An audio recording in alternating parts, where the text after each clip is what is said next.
All right, and welcome to another episode of the Jumping the Rail podcast here on the JTR Podcast Network. This is Mark Redmond coming to you from the Noodles position in Champaign, Illinois, joined as always by my buddy Minderz. And Very nice, Mark. Very nice. Very now, nice, when Red. I told you I jazzed up the intro, the first thing you said was you didn't delete the grappler with the flying headset, Right. and I didn't. You didn't.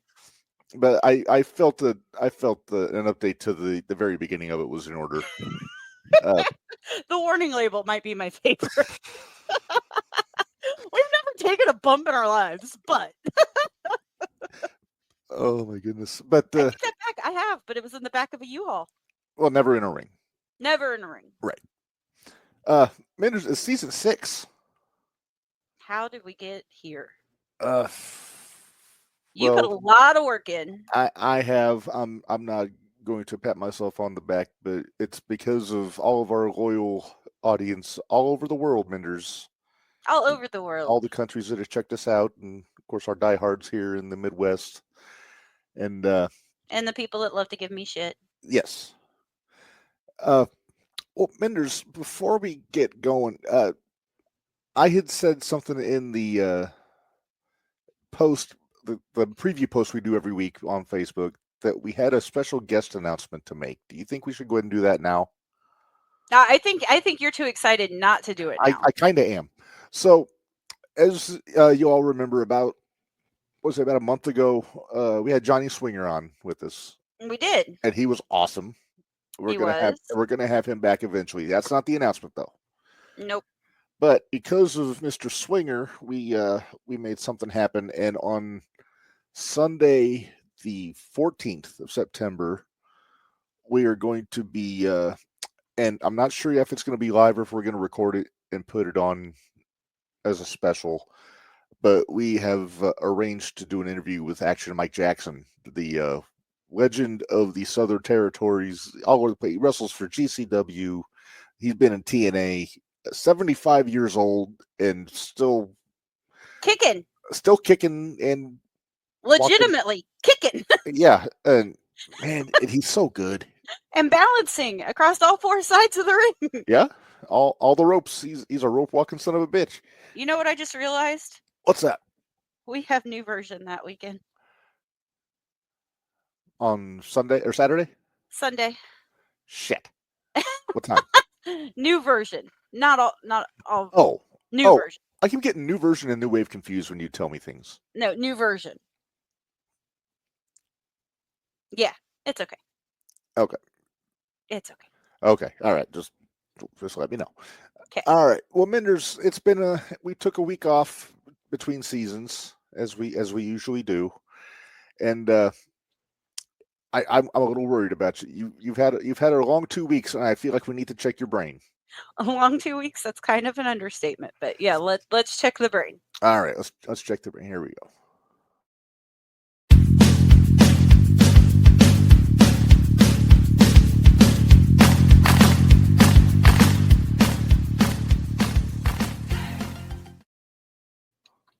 All right, it is time for Name That Wrestler. Minderz, you know how this works. I show a picture, you guess picture. If only they could see us with our heads bopping around during that song. It is a catchy tune. It is. It is free. And it's free, so that makes it even better. Yes. All right, this is a black and white photo of a legend. Okay. No longer active. No longer active. Okay. And I told you in the before we went live, I think this is going to be an easy one for you. But here we go.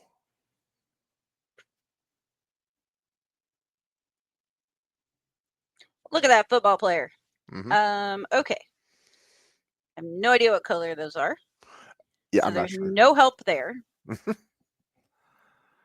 Sometimes I think you do this on purpose. I will tell you that is a college football picture. He is not college football. Okay. College. Yeah. That's your first hint. He was a college football player. All right. AJ, no, but you are not far off.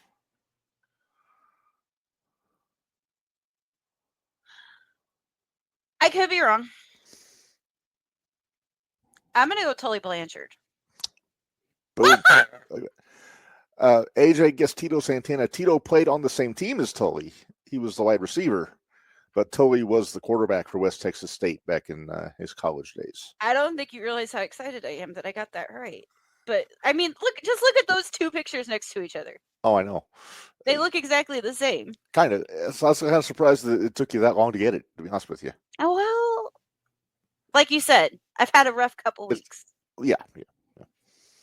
It is my job today to provide a needed distraction. Yes, please. Okay. Wait, does this mean I get to do... That means I get to do my segment now. Oh, you get to check my brain. No, hang on. I get to check your brain. And then you have to let me know when you get in the comments so I can add it into the pictures. Okay. For those of you watching, apparently there's a little glitch in the Facebook stream, but we are still on YouTube. So. Oh, there is. All right. Okay. So where did my thing go? Because hang on. Did you just get a message from Scott? He said new season, same old technical difficulties. Pretty much. This time it's on StreamYard. It's not on me. All right. So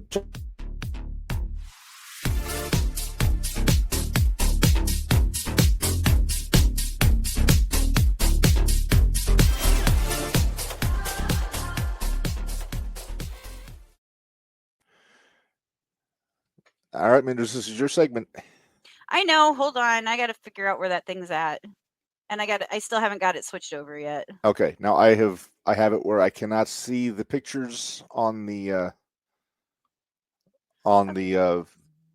screen there. I don't want to. All right. So. And I'm going to do, once I know what it is, Minderz, instead of putting up a hand, I am going to, where is it? I'm going to go with the old-timey car horn. Okay. All right. So hold on, because it's not letting me upload this. Okay. Oh, there we go. All right. So before you go into it, explain to the people what it is. Okay. So what's going on is, since Reb is our in-house Rain Man when it comes to wrestling, I have decided that I am going to pick pay-per-views or premium live events or like special. We might even do a Forbidden Door once in a while. But look at your face when I said we might even do a Forbidden Door. Don't do one from Saturday. Well, I don't do that. Trust me, I ain't doing that one. We got to talk about it, and that's plenty enough for me. But anyway, we are... I have went in and I have found a pay-per-view. So does that tell you anything? I'm calling it a pay-per-view. Okay. Sorry, yes, I have a blanket. I'm cold. So, are you ready for this? I don't think these are dark matches, but they might be. Okay. But I'll go ahead and tell the dark matches. Right. We are back on Facebook, by the way. Woohoo! So I will go ahead and tell the matches, but I believe they might be dark matches, so don't let that that's fine. Completely throw you off. No, that's good. That way it keeps me on my toes. Okay. So I'm just telling you who they are. I'm not telling you who wins, who loses. Right. Just who they are. If it's a special stipulation, go for it. You don't. I will tell you if it's a special stipulation. Don't say if it's a title match, because that could give it away. That's true. But if it's like a chair, table, TLC, I will let you know if it's a cage match or something like that. Unless it would be like a king, or not a king ring, but like a elimination chamber, then obviously I'm not telling you that because you should know. Right. Okay. So let's start this one off. The APA versus Chris Kanyon and Hugh Morris. Okay. Billy Kidman versus Scotty 2 Hotty. Okay, that eliminates one of the ones I was thinking. The Hardy Boys versus Lance Storm and the Hurricane. Okay. Test versus Kane.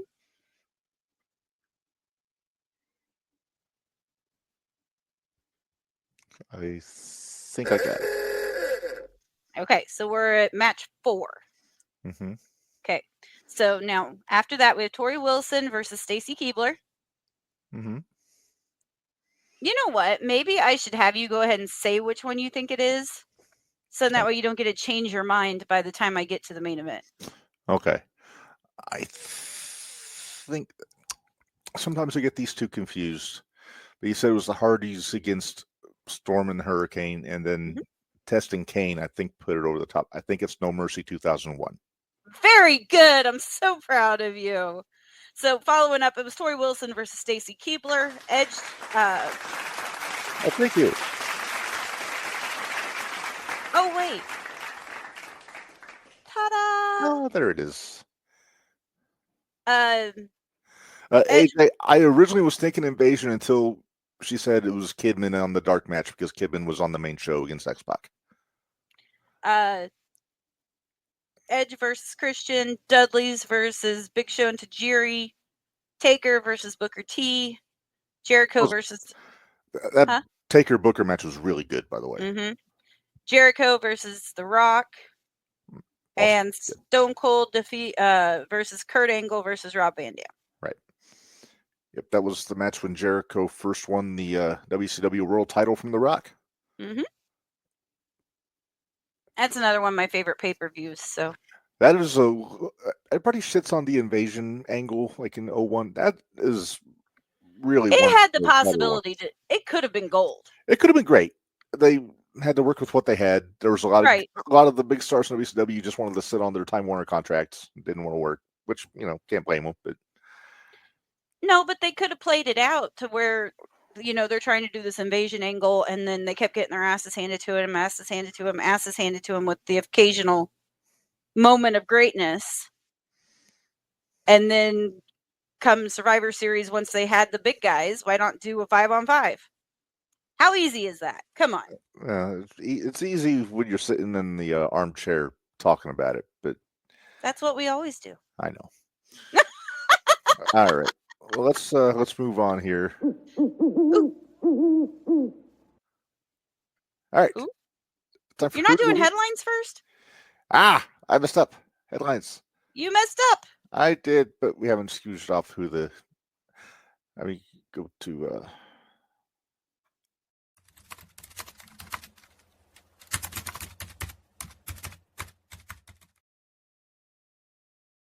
All right, so we are going to do headlines first. It's been 2 weeks. I forgot the routine.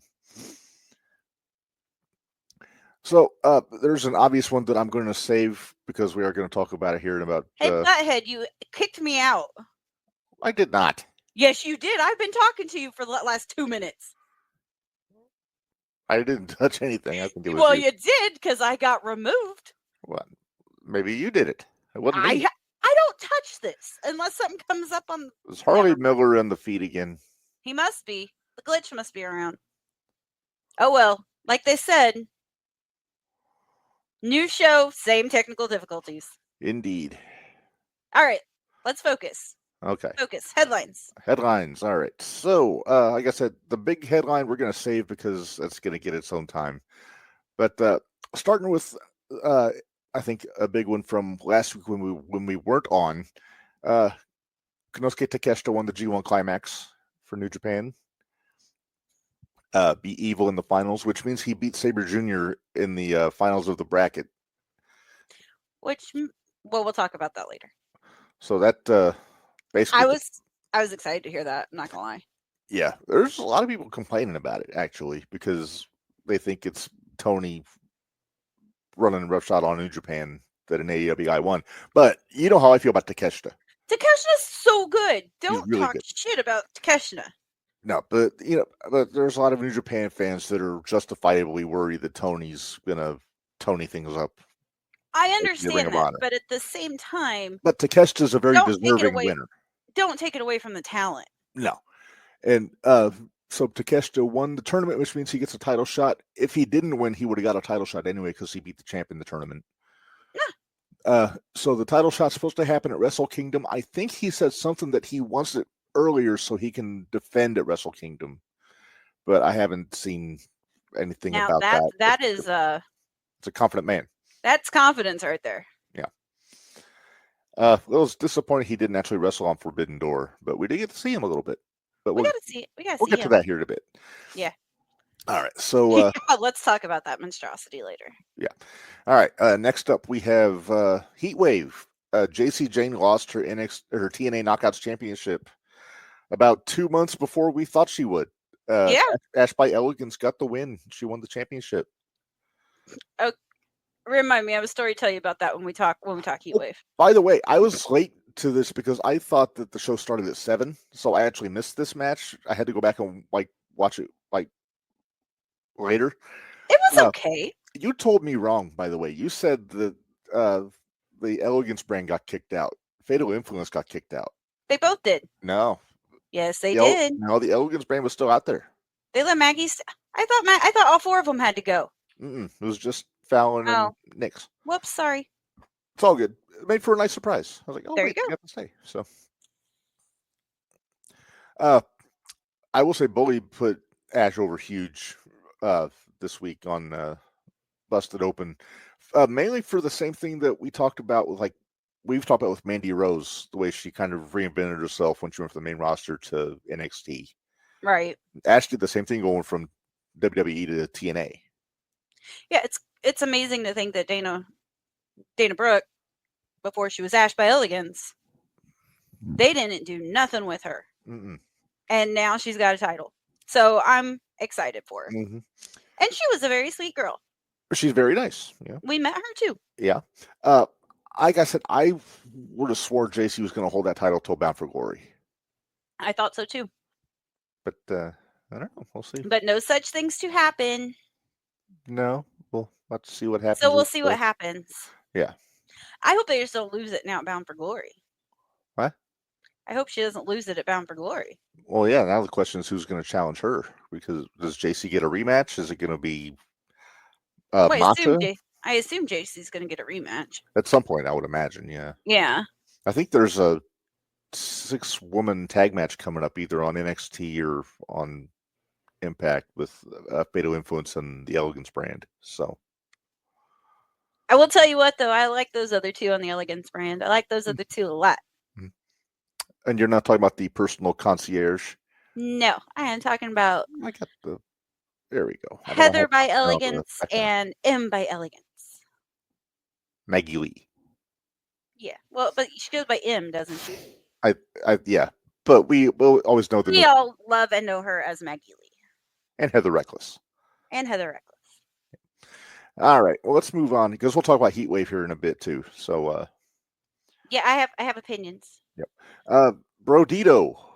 I think this was what got the first what the hell moment of the weekend. Yeah, this one we got all kinds of wrong when we were making our picks for Forbidden Door. I had a terrible week. My picks this week sucked. Yeah, you struggled. I was kind of you did all right, but I struggled. I killed it on Forbidden Door. Huh? I killed it on Forbidden Door. You did. So yeah, this half was and half? No. Yeah, around Heatwave, I went half and half. But anyway. Yeah, this was probably the biggest upset from Forbidden Door because we both got this one wrong. Yeah. And I just know you watched this tag match this morning. You sent me a very succinct message about what you felt about it. And we'll get to that when we talk about Forbidden Door, though. You gotta love it when you know I'm watching it, and then all of a sudden you get something random, and you're like, all right, I know what part she's to. Because at first you said, I just watched the tag match, and I was like, what tag match? There was a bunch of them. So you had to specify which one. And then I was like, oh, well, yeah. I knew you knew I'd already watched the first couple.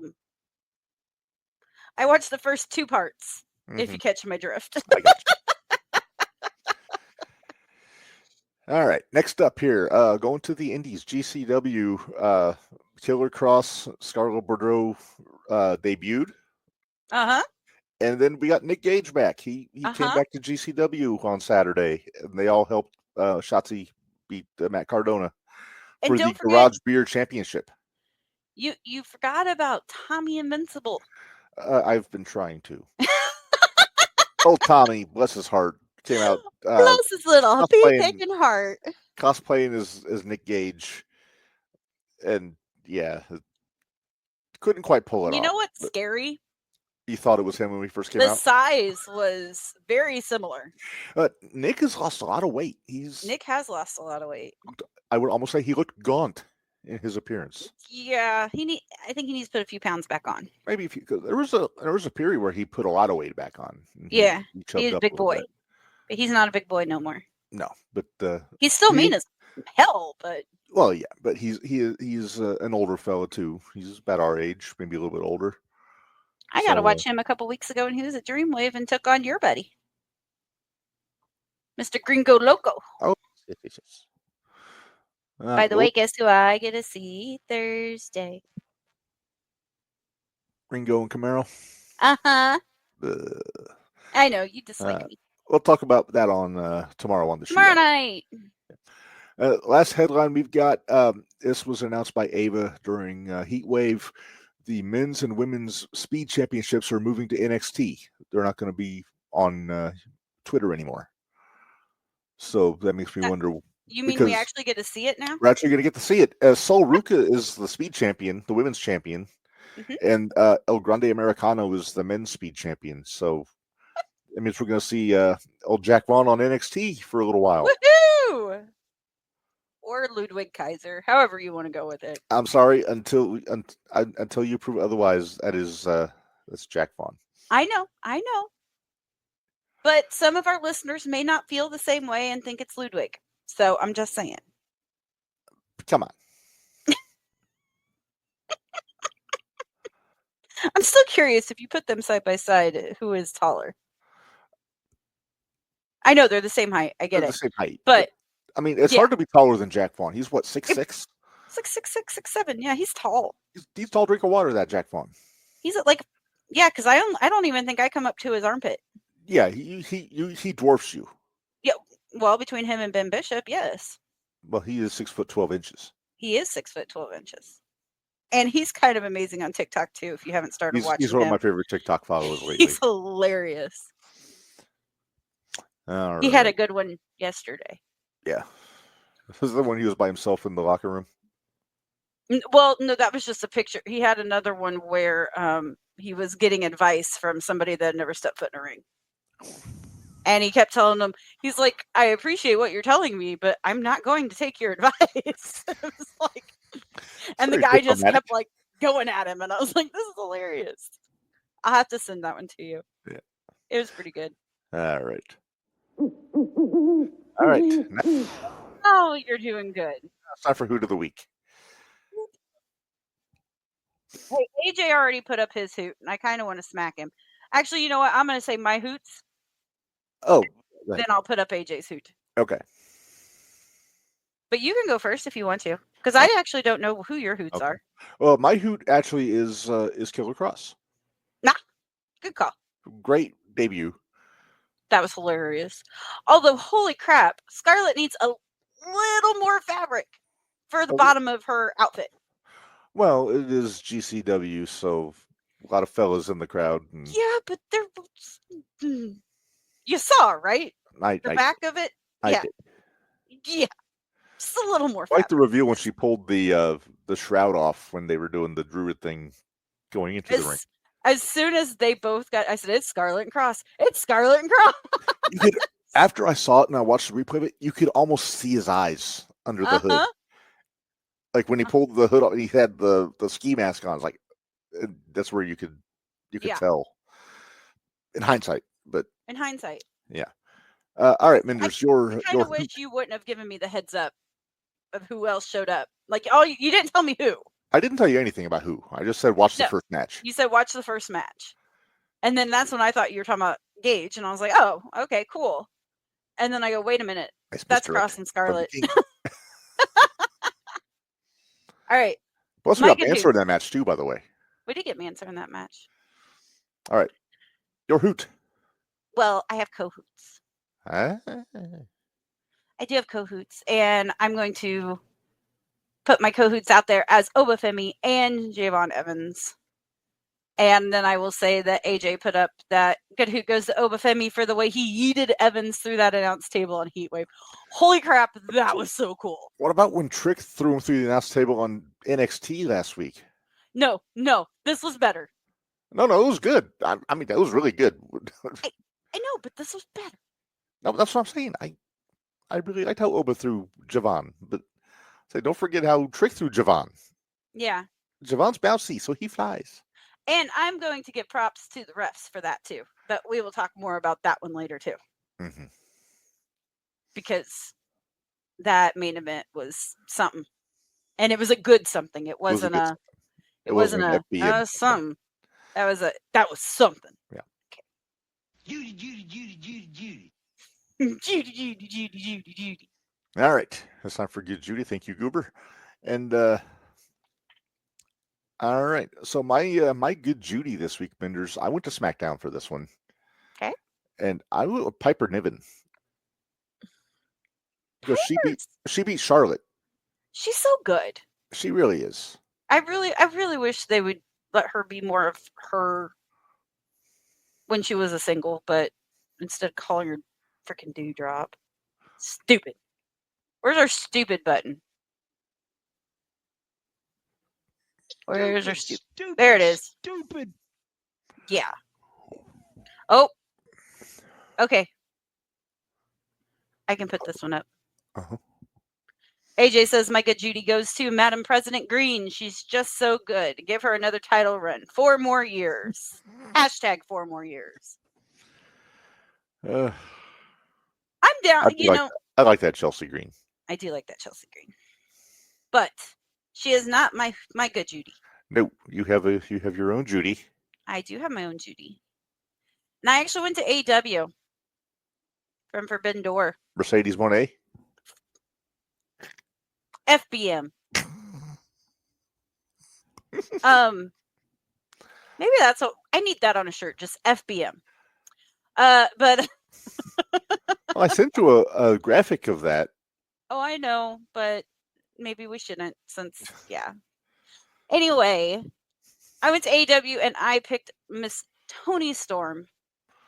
Because she's like I thought they said she was almost like 1,000 days with that title now. It wasn't that long because there was a period where Mariah had it last year. Oh, that's right. So maybe 1,000 days total. 1,000 days total. But but I'll tell you what, the makeup, the hair, everything, it was great. And then the match too. Yeah, the match was awesome. Feel bad for Billy Starks and Athena. Hey, Billy got to go to England. She did get to go to England. Which is probably why we didn't get her on GCW this weekend. So probably. Also, that's also why I think we got Megan Bain on GCW because she was over there. Okay, stop it. I haven't watched all GCW yet. Oh, well, I was going to say she didn't have a match. Oh. Is she still with Nutella? I believe they are no longer an item. Okay. I got in a debate with that over the weekend. Because I started watching GCW. I started watching Sunday night GCW. Right before the Tremont match. I was watching that one because, like I said, I was trying to get through that before NXT, not realizing NXT started at like 5. Yeah, no, 6. Started 6. Yeah. 5 Mountain Time. Yes. All right.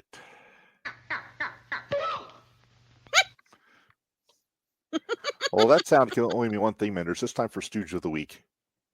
I think this is hands down. Yeah, nobody on Mount Stoogemore made the cut this time around. Nope. But holy crap, did this take over the internet for the last 3 days? It's still all over the internet. It really is. All over. There's developments every hour, it seems like. Yep. So if you've been living under a rock since Saturday, and have no idea what happened. our stooge is one Raja Jackson. There he is. There, he's the fella astride the poor sap that got knocked the fuck out at Knox Pro Wrestling on Saturday. Psycho Sid. Psycho Stu. Stuart Smith is his nickname. Stooge, the fucking gummy worm. Okay, that if what happened didn't happen Saturday. Yeah, if what happened didn't happen Saturday, probably. Just saying. Okay, so I will see if I can get through all of the entrance music. I'm not sure which was worse. I popped for the entrance music actually because it's so ridiculous. I know. All right, so I'm going to try and go through. I tried to get as much of the timeline as I could just off of what I saw on Facebook. So the first post I saw, it said Raja Jackson, Rampage Jackson's son, everybody knows Rampage, appeared at a local wrestling show, Knox Pro, where he allegedly beat the hell out of an indie wrestler. This is Psycho Stu. Earlier in the day, Raja had an altercation with Psycho Stu. Stu was seen on Raja's kick stream, smashing a beer can on Raja's head. Did you watch the video of that, Minderz? I did. He did not smash a beer can on his head. Barely touched him. Barely touched him. Barely touched him. Fast forward to the event before the alleged assault. Raja can be heard because he was live streaming this on his kick. He said he can be heard saying the promotion asked him to interfere in the match and attack Stu, which that's everything I'm hearing is true. They wanted to work an angle. Yeah. Raja can be heard. I'm sorry. ahead. Raja can be heard saying, I am going to hit him as many times as I can before they pull me off. No, they want me to hit him for real. They're letting me really hit him. That's not, I mean, he can think that, but that's not what they meant, you dumbass. Yeah, they told him he could get a receipt, but they meant, like a wrestler would. Mm-hmm. Not a fucking moron. And I feel comfortable saying that because he doesn't know me and doesn't know where I live. Rampage, he knows you live in the noodles position. That's right. That's right. Rampage went on social media with a message here. Just read what he had said. He said, I want to clear up the misinformation about my son Raja. Okay, so I don't know what's, like I said, everything was he said at this point. He said, I've been confirmed that the wrestler Stuart Smith, a.k.a. Psycho Stu, is awake and stable. Raja was unexpectedly hit in the side of the head by him moments before Smith's match. Again, just tickled him. Raja was told he could get his payback in the ring, payback in quotes. He said, I thought it was part of the show. It was bad judgment and a work that went wrong. No shit. No shit, Sherlock. How'd you figure that one out? He goes on, Raja is an MMA fighter, not a pro wrestler, and had no business involved in an event like this. Again, no shit. No shit.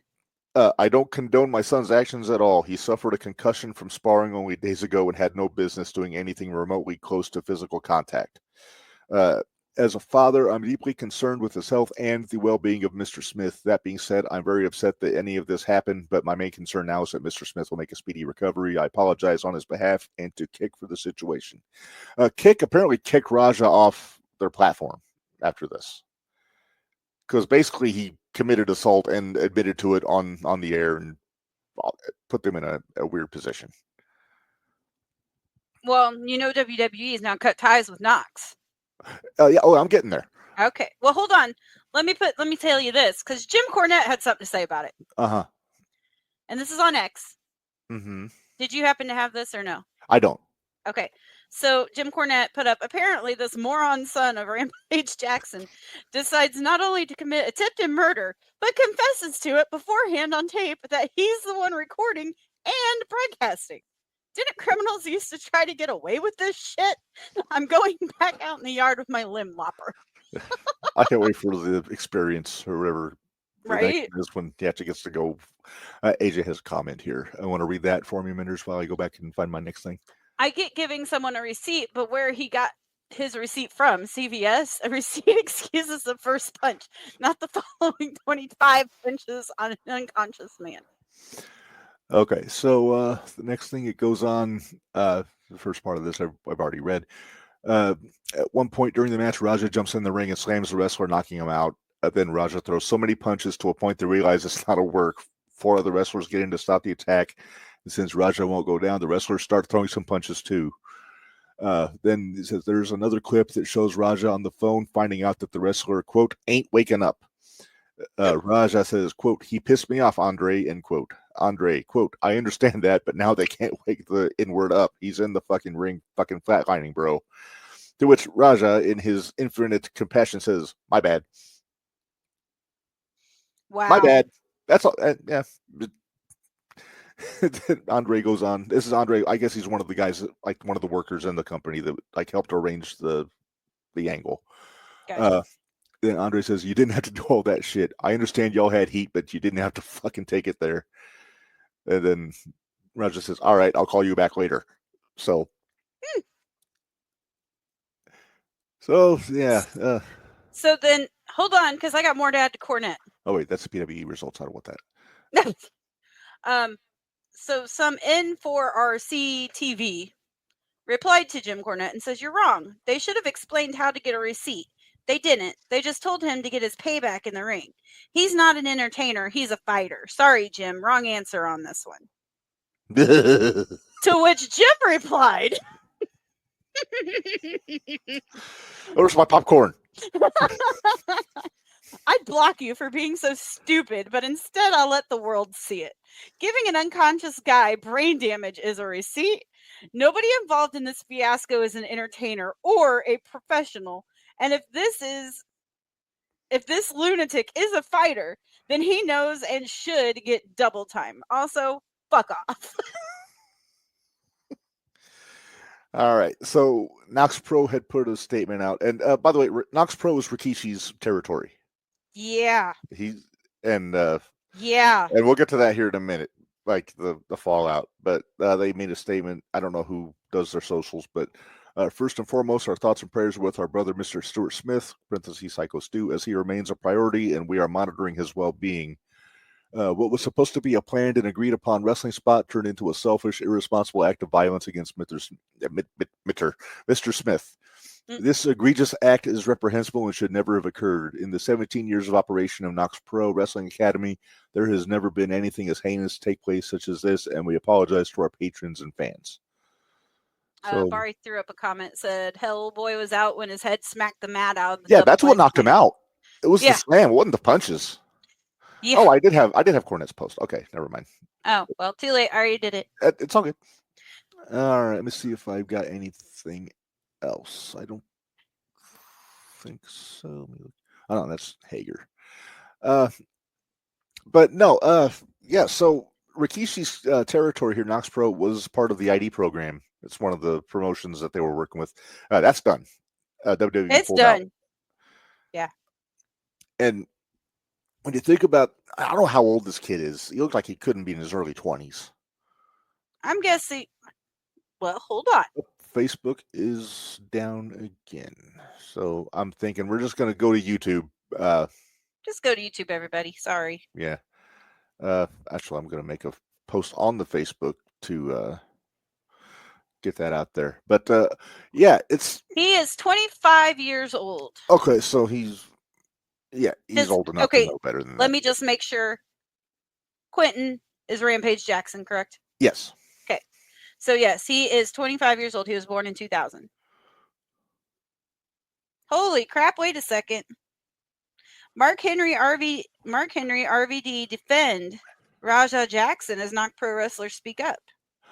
Yeah, I saw that Mark Henry said that Stu is partially to blame for the beer can back. But again, I saw the thing. He barely touched him. Yeah, he didn't. Yeah, I didn't think he hit him very hard. I've seen Sandman hit himself harder with it. Yeah.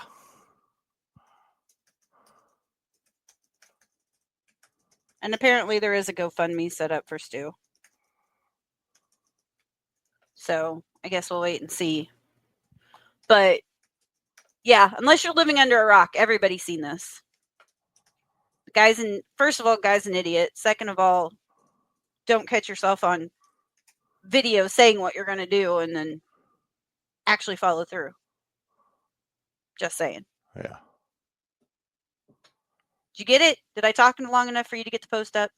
It is, it is posted. So. Okay. All right. But, yeah, I could not make this guy stooge fast enough. I don't even think we even had a discussion about it. No. It was obvious as stooge, right? Yes. Okay. That was our discussion. But then think about this, though. Not only does this put Rikishi in a bad spot, this could have put the Usos in a bad spot. Roman? Maybe not Roman. I think Roman might be in the golden zone there where he would, because he's not. I'm saying probably because he's a top guy. That's but true. The Usos, Rikishi's sons are the Usos. Solo goes like guys like that. I could see more problems with Solo. Yeah, but anyway, then. But then again, you have to go to the discussion. How much do you hold them accountable for something that the business that an idiot from a business that their family ran? Yeah, did. How can you hold them accountable? You know who is really taking the brunt of this shit is Rampage. Oh yeah. Everything that we're seeing, it's not Raja Jackson or some MMA fighter. It's Rampage Jackson's son is how they're talking about this guy. Every story that's coming out. Yes. So, and Rampage, I know, respects the business. He's done TNA. He's done pro wrestling before. He knows how it works. This fucking kid doesn't know shit. Dad should have taught him better. That Daddy should have said taught him something. Just Dad something, not said better. so. And I agree. The guys in the back should have smartened them up. Like, hey, you're going to do a receipt, but don't kill the guy. Right. What What bothers me is that it took 20 punches before somebody came out to help him. Well, apparently they thought it was part of the angle until they realized that the punches were real. Ah. Because he was supposed to go in and do a double leg. He wasn't supposed to pick the guy fucking slammed down on his head like a volleyball. Because there was somebody that cracked me up. I can't remember if it was Austin or if it was Aaron. Let me see. I wonder what Sam Knight it was thinks of Austin. this. It was Austin. Austin said, if y'all watch me get punched 20 plus times by some dude before hitting the ring, me and you have beef. Yeah. Kevin Brown's here.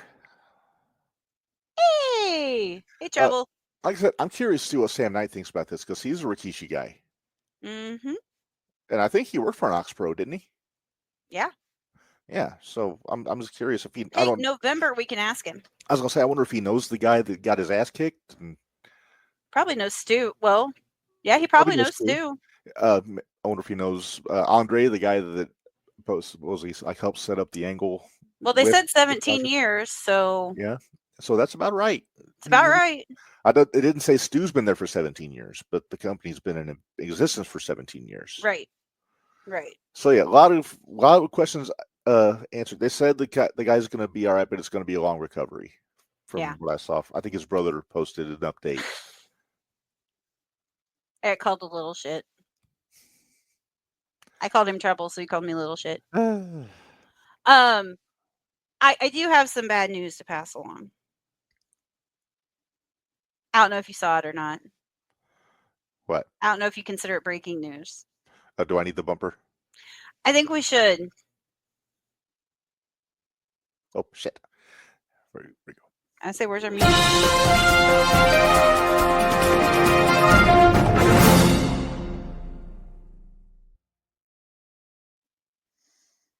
So, one of our favorite guys has been released from the WWE ID program. I did see this. Since I'm bummed. It's the WWE, we can talk about it here. Correct. So, the problem, Aaron Roberts, the baddest man walking both sides of the Mississippi, has been released from his WWID contract. That's a shame because he's really good. So now can we get him on the podcast so we can talk about it? He's not getting paid by them anymore. I think you were making the inroads for that before. Yeah, I'll see what I can do. So we can get a scoop. Maybe I can get a scoop. But yeah, I was bummed about that one when I read it today. Yeah, that sucks. But he'll land on his feet. Yep. Problem children always do. Also, it'd be funny if he joined the solution in PWE. The problem in the solution. Yeah, but he'd definitely be the heavy. Where's my rim shot? Right?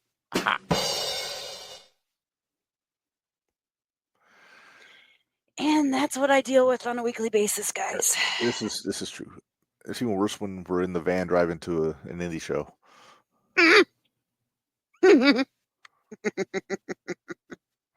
Something like that.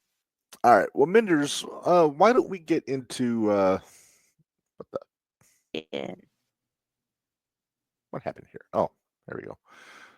So you were kicked out. What happened to our background? Oh, give me a second. again, I had a nap and it. Really zonked you. Anyway, yeah, I had to go to another damn thing I'm to back. because I run out of space on some of these things and it makes it difficult. Ah. So we have to deal with a black backdrop here for a second, and then That's fine. Technical difficulties. Wouldn't be anything without not it. really. I mean, we're still on the air and it's still working. It's just not all there. Kind of. We're not working on Facebook. Well, that's true.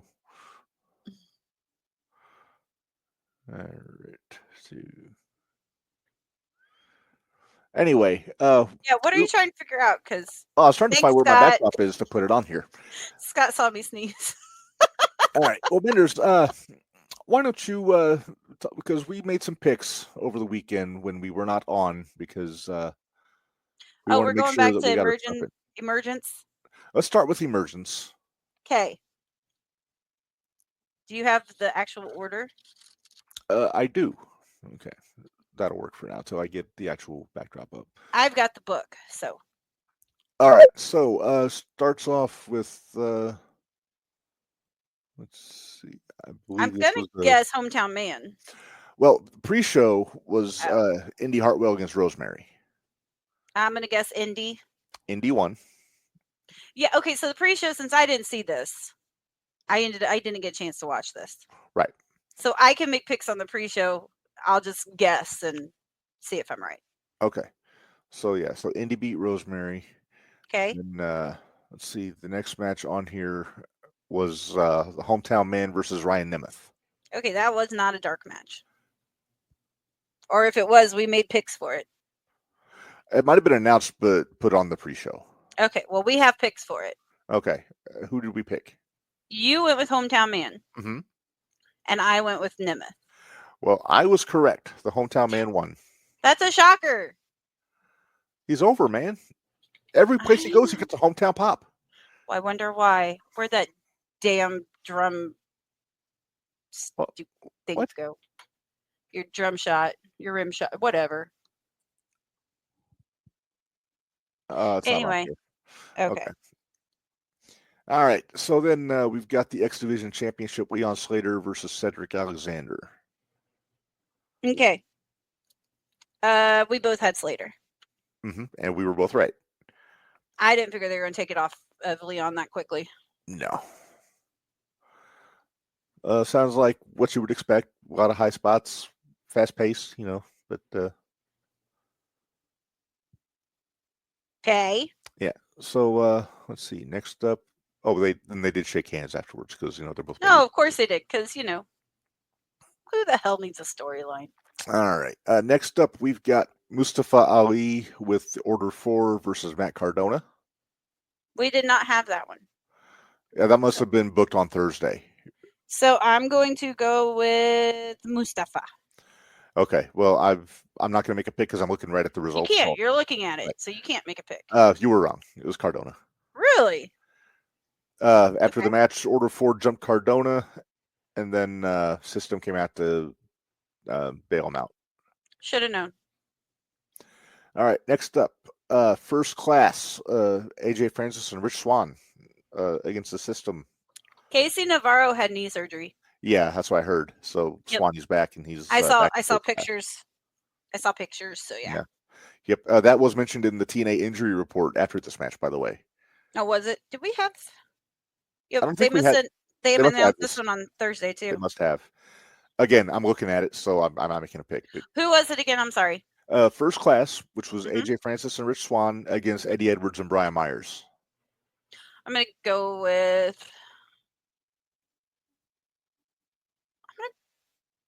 I'll go with Eddie Edwards.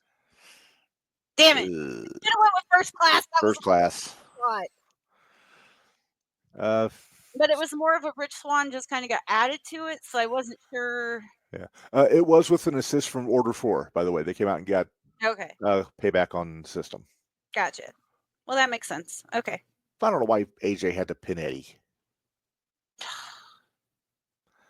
Oh, good. So his balls are all back intact again. That's good to know. Yay.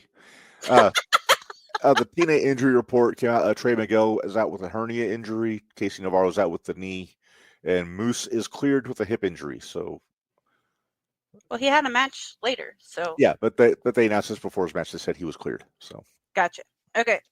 all right. Next match, Joe Hendry joining on commentary. And it was Mike Santana versus Sami Callihan. If Callihan loses, he is vowed to retire from in-ring competition. I saw the result of this one. And it was a Baltimore street fight.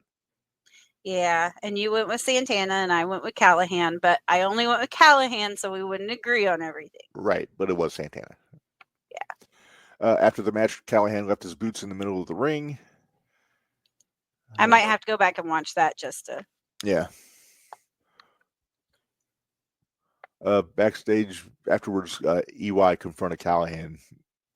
Then Joe Hendry came and backed him up. All right, Sean, we're getting there. We're on. There it is. The first Sean we're getting there of season 6. All right. Well, let's move on here, Minderz. Okay. Knockouts Tag Team Championship. This was a 14. four-way match. Fatal Influence, Fallon Henley and Jasmine Nix against the Elegance brand, which was Heather and Maggie. Yeah, it was Heather and Maggie. Because Ash had the match later. Against the Inspiration, against Li Ying Li and Zaya Brookside. Before the match began, apparently Dreamer, Jazz, and Carlos Silva announced that Li Ying Li has re-signed. So she's under contract there. Who did we have in this match, Minderz? Well, I have parentheses for me with Elegance. You had the Inspiration. Uh-huh. And then I also had, but then my little signs next to Fatal Influence. So I'm thinking it probably had something to do if somebody lost the belt, then... I think it was if Trick lost the belt, then I assumed Elegance would keep the belts. You thought if Ash won the belt, then Heather and him would lose, and no, it had to do with Trick. Okay. But yeah, because if Trick won or Trick lost to Moose, so confused. I know where I was going with this, but since Trick didn't lose to Moose, where's my whiteboard? I had Elegance. Well, I think I had the Inspiration. You said you had the Inspiration. Then I was wrong. It was the Elegance brand that got the win. Well, I assumed it was when they showed up with the belts on. Well, yeah, Heatwave. But still, well, there might be people here that didn't watch Heatwave and didn't see. Okay. Well, it sounds like it was a competitive match. The referee ejected everyone from ringside. Then M hit Jesse McKay with the title belt to get the win. Yeah, they're sneaky little shits. I kind of like it. Yeah. Okay, ready for our... Indy cut a promo in the back laying claim to the Knockouts World Championship. Oh, so it's going to be Indy and Ash. Ash. Okay. Yeah. All right, ready for your Haas fight? No yes. count out, no DQ for the International Championship, Steve Macklin versus Jake something. Yes. And I'll bet this was. I bet it was too. You had something, I had Macklin. Yeah, and I was wrong. It was Macklin. Yeah. Sounds like it was a hard-hitting match. Okay, so I write these down in pens. I don't ever want you to think that I've switched them up. Okay. To see if you remember. So that way we know each week. I don't touch it. Mm-hmm. After we make our picks. Oh, no. I trust you. All right.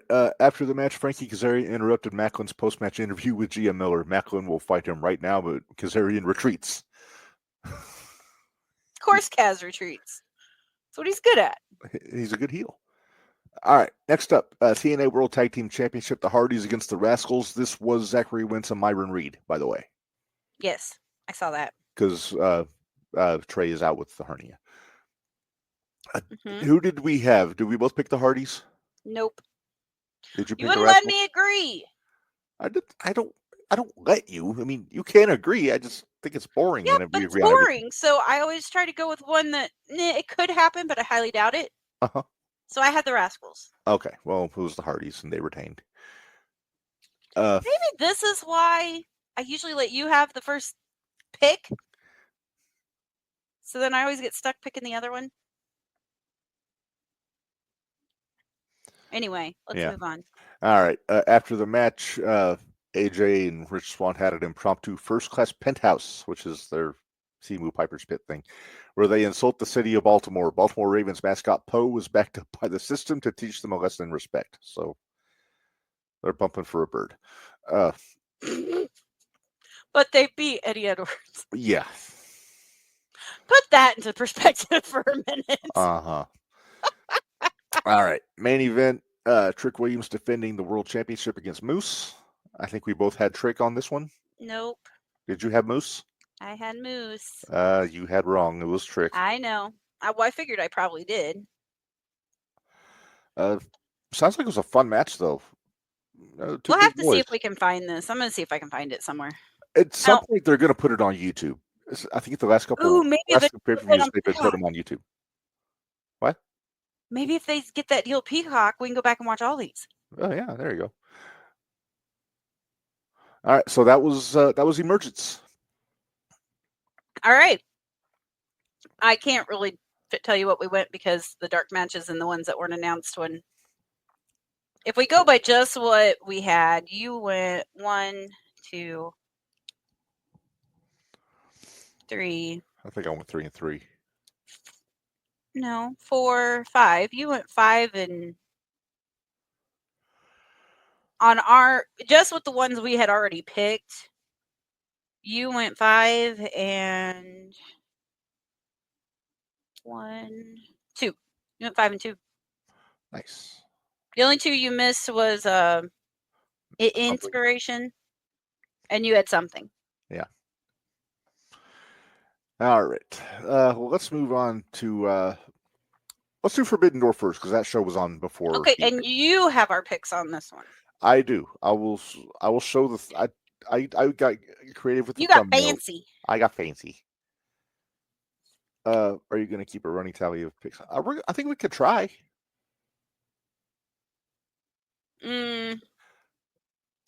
I say we wait till the beginning of the year, or we wait till. I think we wait till Royal Rumble. Starting at Royal Rumble, okay.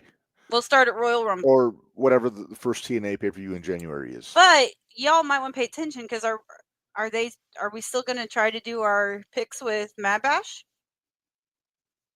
Remember doing like how they do their little year-to-year thing, but it's WrestleMania to WrestleMania. Maybe, but that's drafting a roster. That's not picking the winners of the matches. Oh, that's true. All right, so let's talk Forbidden Door. I don't have these in order, by the way. Who cares? As long as it's up there, we know what was last. We do, and they still had to have, and they still had to have more than 10 people. But anyway, we'll get to it. All right, I know the first match was Cope and Christian Cage against Kip Sabian and Killswitch. Yes. And there you see our picks. Yes. Like I said, it would have made sense to have Kip and Killswitch win just to play up the coexisting deal, getting their chemistry and all that. But I did not have faith in Tony Khan to not have Edge and Christian win their return match. See, and I thought it was going to be better to have Christian turn on Edge again, but nah, I don't think they're going to do that until they have at least some sort of a run. True. Because they can't do anything fun on TNA, like join the rest of their TLC people because Tony Khan's dick. Well, you said it, not me, but you act like that's something I never say. That's true. I've been saying it for years. Thoughts on the match, though, Minderz? Edge and Christian back as a team? Yeah. Good to see Killswitch back. I didn't know if we'd ever see him again. Right. Yeah, it was good to see Killswitch. Although I did call him Luchasaurus. I felt bad. I think they were chanting Luchasaurus. They were. But, yeah, I mean, it was fine. It was fine for an opening match. It got the pop for Christian and Copeland, so... I liked that afterwards Edge tried to hug Christian, and Christian was like... Don't hug me. Recoiling. Don't hug me. Don't. Stop it. Don't hug me.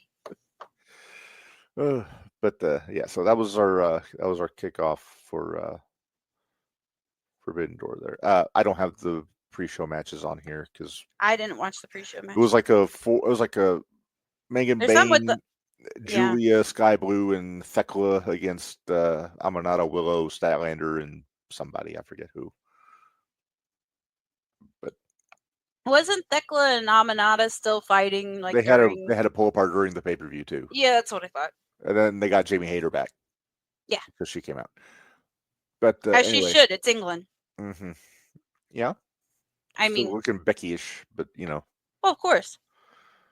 All right. I don't remember what was second, so I'm just going to go on the order that they randomly got put on here. Second was it Monet? No, it wasn't Monet. Was it? I think it might have been Nigel and Sabre Jr. No, it was no. That was after Monet because I had to get the nasty taste of. Are we doing our? You know what? We haven't put up our sugars. Oh, that's true. Our sugars and our Johns. Well, how many sugars did you give the Edge and Christian match? 3. I don't know what's going on there. 3 sugars. All right. 3 sugars. I will. You know what? I'll give it 2 Lithgows. I thought it was pretty good. Like I said, it was fine for what it was, but it wasn't anything spectacular. You know which one of these is getting my 1 sugar. Yeah. There's 2. Actually, there's 2 matches that I'm giving 1 sugar to. Mm-hmm. All right. And no, it's not the Monet match. No. Was the... Let's see. What other matches were there? I'm probably... Oh, it was Fletcher. Oh. Fletcher. There we go. It was Fletcher. All right. We both had Kyle win in this one. Yeah. And we were right. I do love me some Hiromu, though. He's a fun guy. He's a mushroom. Mm-hmm. Takahashi. I'm learning. Yeah. That one's an easier one, though. One of the aces of the junior heavyweight division in New Japan. I was gonna say, was he even but wasn't he in the junior heavyweight or the cruiserweight thing? The Cruiserweight Classic? Yeah. No, he was not in that. You're thinking Who am I thinking? Who? You're thinking Kushida. Is that the one with the jacket? Yeah. Okay. Wait, no, Jacket Time guy. No, that was not Hiromu. I forget his name, but it wasn't him. Yeah, but you know who I'm talking about. The guy that wore the jacket. Yeah. Jacket Time. Yeah, that guy. Yeah, ridiculous. But yeah, we were both right here. Could we get a jacket off with him and Jack Vaughn? There you go. Okay. Anyway, back. Let me not jump the rail.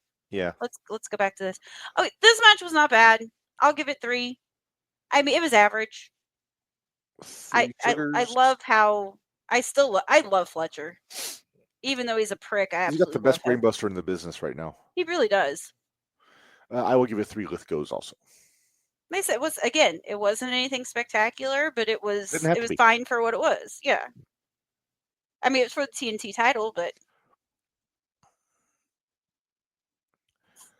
All right. Next up, I believe was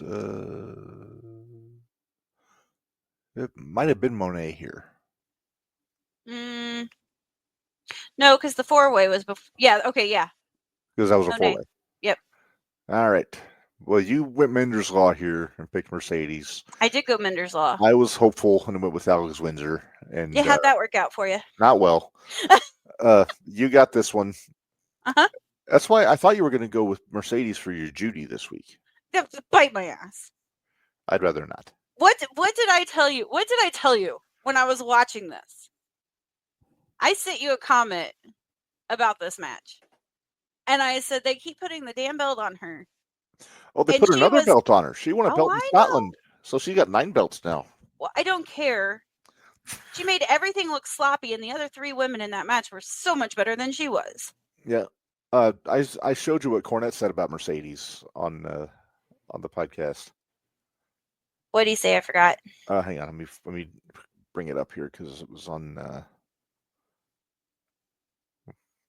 Oh shit! That's not what I wanted. Not you finding something you don't want. All right. I got to go back to my. I still have it on the network Facebook page when I put the post up about the Facebook. All right. And then when I went for messages, it threw me to the suite, whatever they call it. Ah, Who's in Judy's chat? Here we go. riveting. Yeah. Riveting. Hey, you would have it no other way. I wouldn't. It should Aha. be no other way. Got it. Did you find it? Yep. Once it stops buffering. There we go. All right. This was Starkville Charlie sent a question into one of the podcasts. Might have been the drive-through. Mhm. But he asked him about Monet. I forget what the question was, but he said, quote, "She's a rotten actress. She's physically unimpressive. She's bled to me in the ring because she misses as much as she hits, or she's trying to hold her wig on top. And but she knows what she's doing. We can't deny that she's just not really very good at any of the parts of it."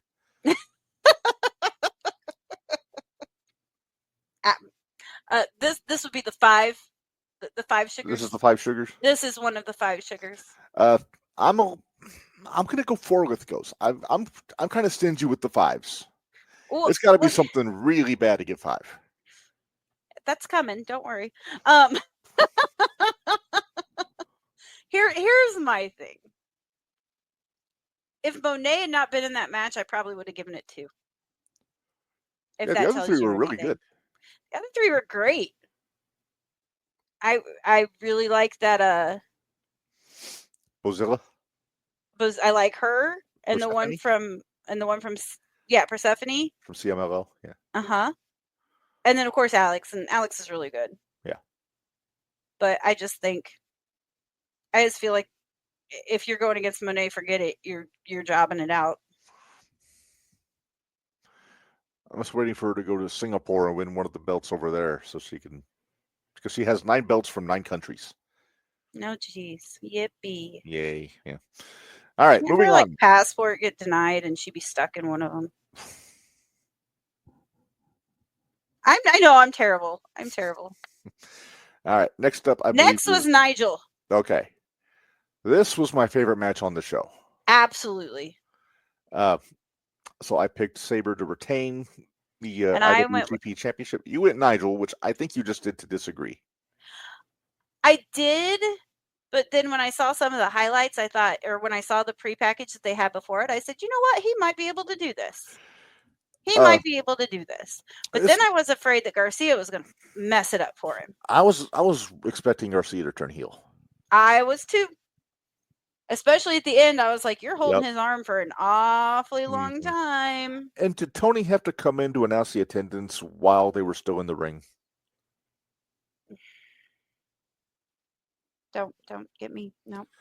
All right. How many sugars for this one? Oh, 1. This is the best match on the show. Yeah, I go 1 Lithgow also.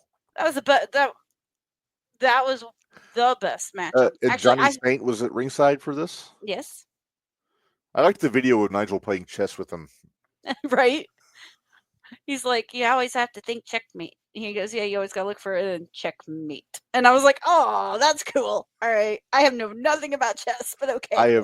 My nieces play chess, and I told them next time they're down, they need to teach me because I have never played chess a day in my life. I haven't either. I know some of the things, but that's just from playing like on the computer. Yeah. I know the little horsey guy and the that's a knight. The horsey guy is a knight. The little priest guy. That's a bishop. Then Captain Hook, I think, is one of them. It's a rook. Rook, okay. And then I know the queen. There is a queen. There's a queen and a king. Because you jump the queen. The queen can move anywhere. She can do whatever the hell she wants to do. But yeah, as far as moves go, I don't know. I have no idea. All right, well, let's move on. I believe after this was tag match, right? Tag title match? Yes. All right, so we both bit the big one on this one. I don't think we really bit the big one. We both went Minderz Law here. We picked the Hurt Syndicate. Minderz Law kind of got screwed this weekend. I'm just saying. I'm confused because the Hurt Syndicate are heels. Yes? Yes. Correct. So why are they feuding with Ricochet and the Gates of Agony if they're also heels? Because MJF hired them to take out Hurt Syndicate.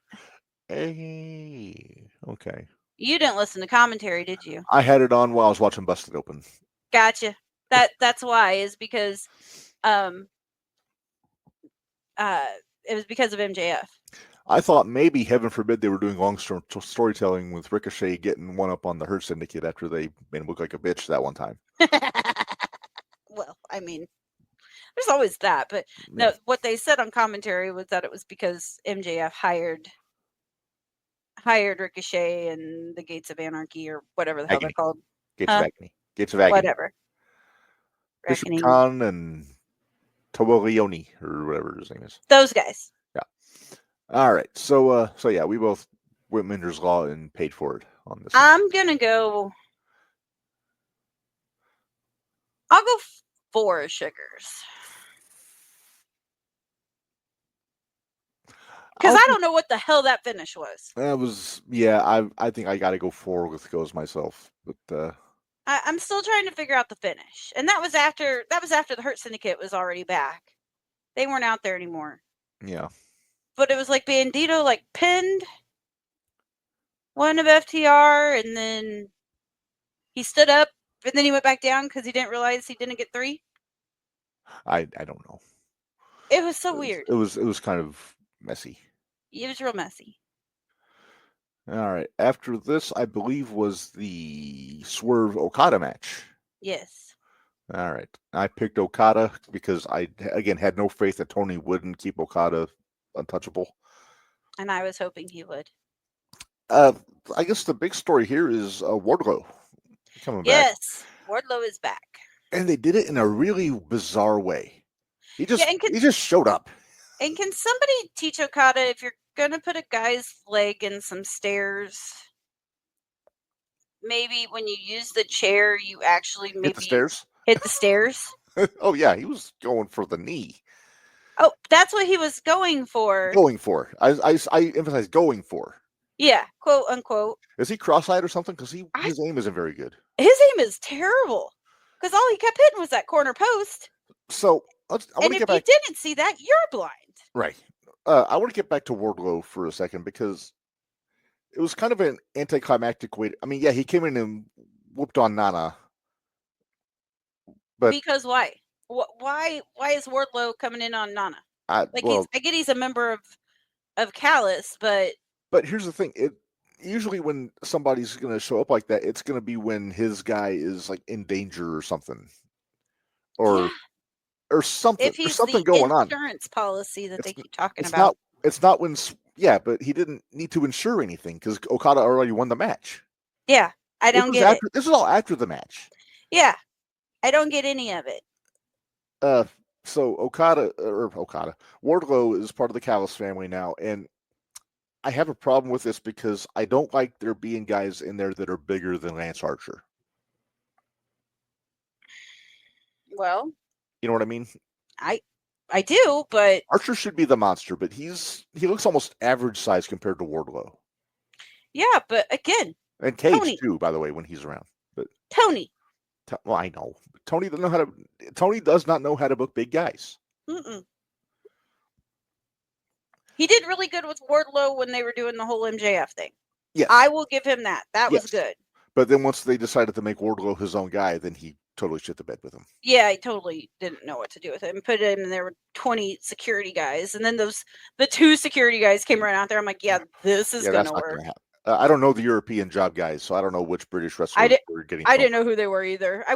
You know what? I'm not gonna lie. The other night when Raw was when SmackDown was in Ireland, right? I wondered if our buddy was there. Omen? No, our Wild Screenwriter. Yeah, Wild Screenwriter. Yeah, I wonder what he's up to these days. We haven't seen him in a while. But anyway.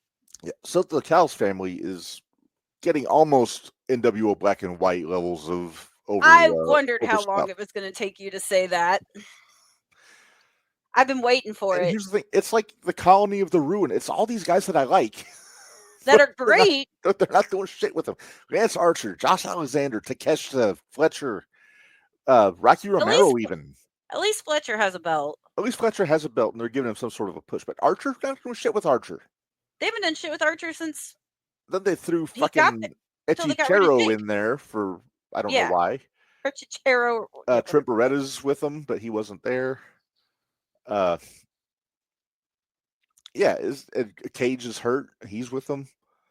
So it's a big number of guys, and they're doing a lot with one of them. I'm sorry, two. I'll give Takeshita his due. Yeah, I mean Takeshita did. Yeah. Poor Josh Alexander, though. I mean, what the hell? Yeah. All right. Well, let's move on. Next up, we have the women's champion. Wait, no, it was Paige and MJF next. Yes. All right, and we both picked Paige to win. Yes. Thoughts on? Oh, I'm sorry. Wait, hang on. We have to sugar the Okada match. Three sugars. I'm gonna go 4 on this, just for the finish. Yeah, the finish was terrible. Actually, the finish to the match wasn't bad. It was. No, the match was fine. It was the afterbirth. The afterbirth. Yeah, the afterbirth. I mean, it was fine if all things considered, with Okada winning with this lame ass lariat that he does. Right. And also, there was a tombstone on the floor that Swerve got up from. Yeah, well. But I mean, at this point, it's AEW. I expect it. It's beating a dead horse at this point. Right. Wait, leave Aubrey out of this. I'm sorry. I should. I try not to pick on Aubrey. Yeah. Well. Next time I start to say nay. Because I could do it till I'm hoarse. You're so funny. All right, let's get back to Paige and Max. Okay, so the lead up to this one, I did enjoy.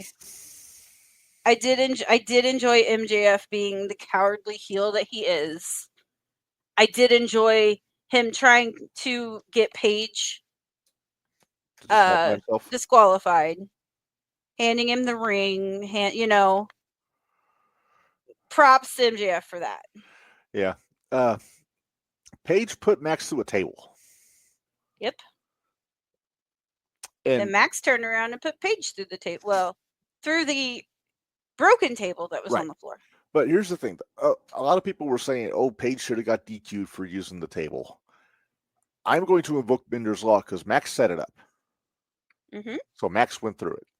I'm going to put it this way. How many times do you see guys get thrown through the announcer's table? That's true. So how can they justify any other table if you already have an announcer's table there? That table was already out there.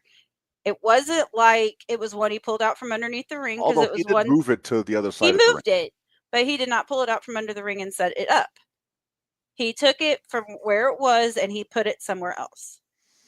So as much as I would have loved to see MJF win, and riddle me this, why did they stop Mark Briscoe from going out there?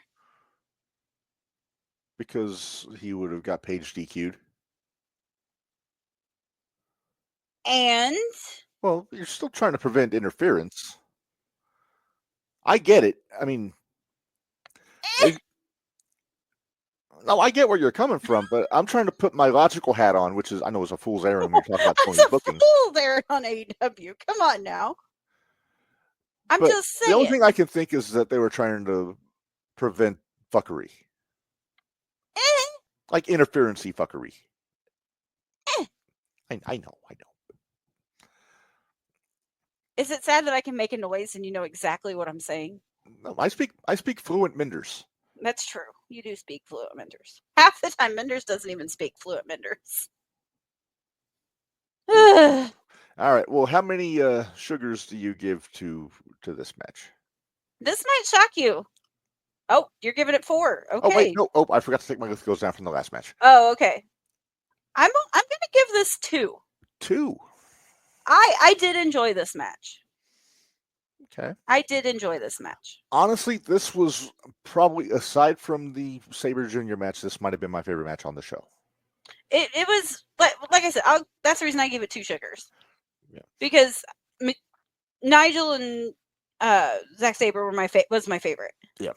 But then I had another one that I really there were like 3 matches on this card that I really enjoyed. Okay. I would give it 2.5 sugars, but I will round that down to 2 Lithgows. Okay. So we get 2.5 sugars, but only 2 Lithgows. I'm sorry, I meant 2.5 Lithgows, but I rounded up. Oh, okay. Again, pudding. The brain is pudding this week. No excuse. Not today. My brain's still here, so My brain is no hanging upside excuse. down. All right, next up we have our AEW Women's World Championship match. Toni Storm versus Athena. We both had picked Toni. I loved this match. This was a really good match. It really was. Even with the interference somewhat from Billy, this was just a really good match. Yeah. And Athena, you know what we need to say too before we get, because there's only one match left after this. I enjoyed hearing Brian Danielson. I went back and watched when I saw he was on commentary. I thought he did a great job. And I'll say he did commentary on the Cruiserweight Classic and was really good when he did it with Mauro Ranallo like 10 years ago. And so I thought he was a good fit on the commentary. I really enjoyed listening to him during. If you get a chance, go back and watch the Nigel match, because he actually does not. He's like calling it like a sport. He tolerated Nigel, because we know Nigel has some not always nice things to say about Brian. So right, but I enjoyed it, and it also gave us a break from. Well, it gave us a break from Toni. It was weird Taz wasn't there. I wonder why. Who knows? He needed a break. Yeah, but I hope we get more Danielson on commentary. I do too, because that was enjoyable. Mm-hmm. And he kept Excalibur's dumb comments to a minimum. Mm-hmm. We'll get to this a little bit more later. But why do they put Jim Ross calling these friggin'? Hold on, because that's the next match. Let's focus on Toni and Athena. Okay. Again, this is probably my second favorite match on the show. It was my second. Like I said, this one, Paige and MJF and Nigel and Zach were my favorites. Mm-hmm. So this one is obviously getting 1 sugar or 5 sugar. No, 1 sugar. One sugar. I will. Like I said, I'm picky with my 5s and my 1s, so I'm going to give this 2 Lithgows. Okay. Well, that's fine. I'm trying to be. I'm more picky with my 1s than I am with my 5s. I'm very picky with my 1s. Yeah, me too. But that was a really good match. And it was. Again, the storytelling throughout the whole thing, I just really enjoyed it. Yeah. All right. So I guess we should talk about the main event. Lights out cage match. Death Riders, Gabe Kidd, Young Bucks, Darby, Tanahashi, Ospreay, and the Golden Lovers. I'm still not sure why Tanahashi was in this match. Because it was his last match in England. Well, no, that's fine that he wants to have a match in England. Why the cage? You're asking the wrong. Maybe, hear me out. Maybe he wanted his last match in England to be with Ospreay. Okay, I would accept that. Okay, as a reason. That is my. That's my logic of trying to make Tony's logic make sense. Okay, because his last match is at Wrestle Kingdom. Well, right. All done, and they haven't said who his opponent's going to be. I have a hunch who I think it should be, but I don't know if it'll be him. I think it should, but I'm thinking it should be Okada. And it might be just for the history. Right. But you never know. It could be Omega. It might be Ibushi. Ibushi was his tag partner a couple years ago. Well, and they all were very cordial during this whole time. Yes. So. Well, we both picked Darby's team. Yep. That's kind of a motley crew looking. It's like Darby and the New Japan All Stars. Right. Basically. Then you got 3 bald guys and 2 balding guys on the other side. You got 2 mbop guys. Yeah. which I didn't realize till Excalibur said it, because by this point, Busted Open was over, so I had the audio on. And, excuse me, but apparently that was their original entrance music when they first started wrestling. Well, they made 2 demands. Who did? The Bucks. Okay. They made 2 demands about doing this match. One of the demands was they wanted their original entrance music back. But they thought they were going to get the original music from AEW. Correct. And then they wanted a bag full of the most dangerous things they could find at the arena. Mm-hmm. Yes. Now, if you consider diabetes danger, then they got their wish. I mean, no. So this is the part that gets me, is that it's a bag of these things, right? Mm-hmm. And I'm sitting here thinking, well, I'm sitting here thinking, I guess they could have choked on one. I guess it could have been dangerous. Or slipped on one. Yeah? No, those rings are slippery without shit in them. Right. Okay, so let's talk about this match, because I'm not gonna lie, I fast forwarded through half of it and jumped to the end. Before we get to the match itself, what did you think of the Ospreay video? I thought it was well done. It was very well done. It was cool having Alex Windsor doing the voiceover. Did you hear that? Okay, so JR did like some interviews with Ospreay. On Sunday before the match. Like during the pre-show? Yeah. Well, I think they just recorded them. I don't think that they actually played them yet. I'm not sure. But he's like, I got the information I needed to know, is what JR said. And if JR is saying that, I feel like that's why I think it was very emotional, very. Yeah, I think that's why JR was calling the match. Although I'm like you, why do they have JR calling these stupid ass matches? All right, so the match itself, Minderz. Yes. Claudio Strongman. Yes. He threw Darby, and he hit that cage like halfway up. Yeah. And then Darby hit the ground like a sack of fucking potatoes. I think Darby's only role in this match was to fall off of things. Yeah. I didn't even see his big bump through the tables. I only saw the aftermath. Him and Kid both went through all the tables at the floor. Didn't Kid just get hurt, and that's why he couldn't compete in the... Yeah, he pulled out of the G1 because of his knee. Yeah. So why I don't know.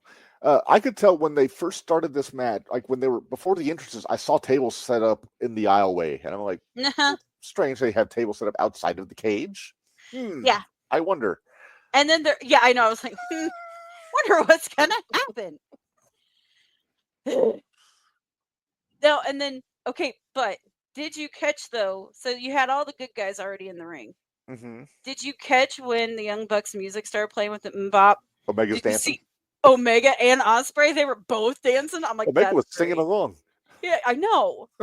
I'm like, yes, Ospreay, this is just another reason for me to love you even more, even though you do stupid shit. Right? We still love Ospreay. We do. Hey, we got a lot of respect for Ospreay. We sure do. He is a gentleman. He is all class. Very sweet guy.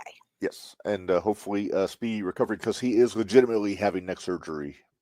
Like, I don't know this week, but I mean, he said he wasn't going to get more hurt in the cage. Like, it wasn't going to do more damage to his neck, so that's why he did the match.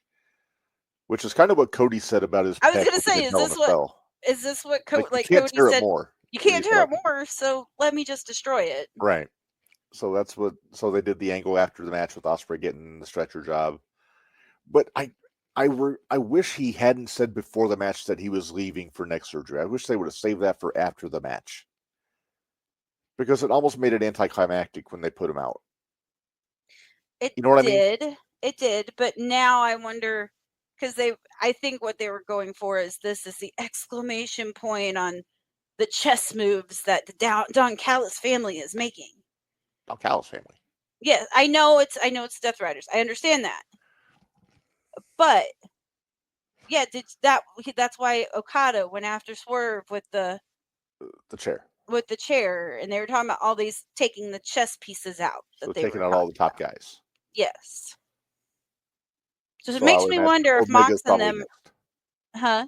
So it means Omega's probably next. Probably. But you were saying about Moxley? Well, I wouldn't be surprised. Moxley's just like, okay, I'll do whatever you tell me to do at this That's a point. gun for hire. Yeah. I really think he is. Just beating people up for the love of it. Y'all. Did he have to fillet Darby Allin's ear with a fork? I think There was a Darby piece of ear on the fucking thing when he pulled it out. It was gross. No, I think I was Darby. eating when I saw that. I think Darby already. Shame on me. Would you stop? I'm trying to talk here. Quit Well, I'm interrupting me. venting. I know. I was eating But a bagel. I think he actually caught his ear earlier because he was already bleeding from back there before that spot. Because I can't remember what it was. It could have been anything. Probably going into the cage or something. God only knows. It's Darby. If he didn't have a death wish before, I'm sure he's got one now. Ever rest? Maybe he should have a little chit chat with Anakin. There's a match. Anakin needs Darby. There you go. Who can kill who first? Because it's legit going that far. I'd say Okay. I'd bet on the heavier wrestler, but I don't know which one that would be. Yeah, I was gonna say you gotta clarify. So the Bucks pull out the bag of their requested implements, and it wound up being gummy bears. Yes, it was gummy bears. Oh, I did kind of chuckle at Moxley's reaction. Yeah, he was like, what the fuck, guys? What the fuck? And then that reminds me of a story. Oh, okay. You know Bull Payne? Yes. Big scary dude. Known for using a baseball bat. He was doing a King of the Death one year, and those fans bring the weapons. So all the fans at ringside have all their crazy shit. They like 1 year for that, I brought a tennis racket wrapped in barbed wire. I was very proud. I knew you said that. Yeah, but this was not that show. Okay. This was a different. I didn't actually have anything with me for fans bring the weapons, but I still say I want to bring Legos to one of those one time. They've used Legos in matches before. Oh, I'm sure.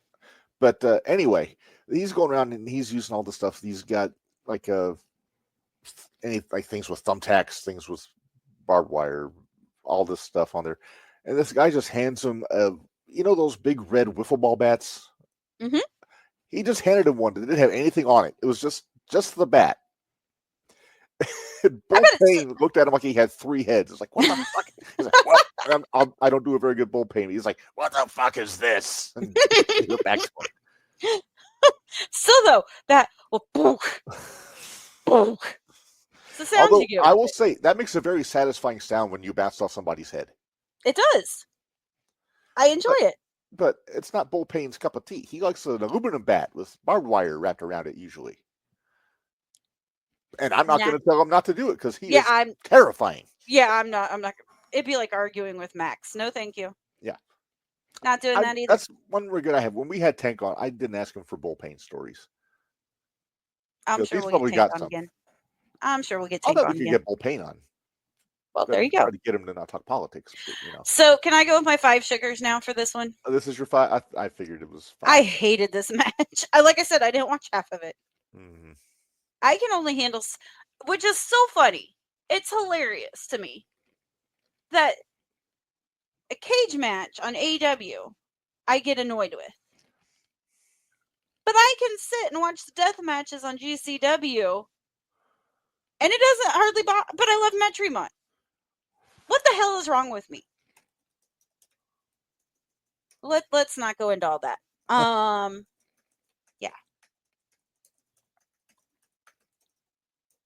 Riveting. What are you talking about? Oh, sorry, the wife is asking if we're still recording. I think she saw that we're not on Facebook, so she.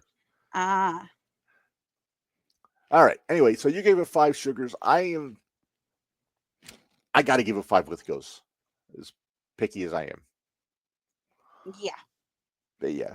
Then of course, after the match was over, Death Riders laid out Ospreay with the chair.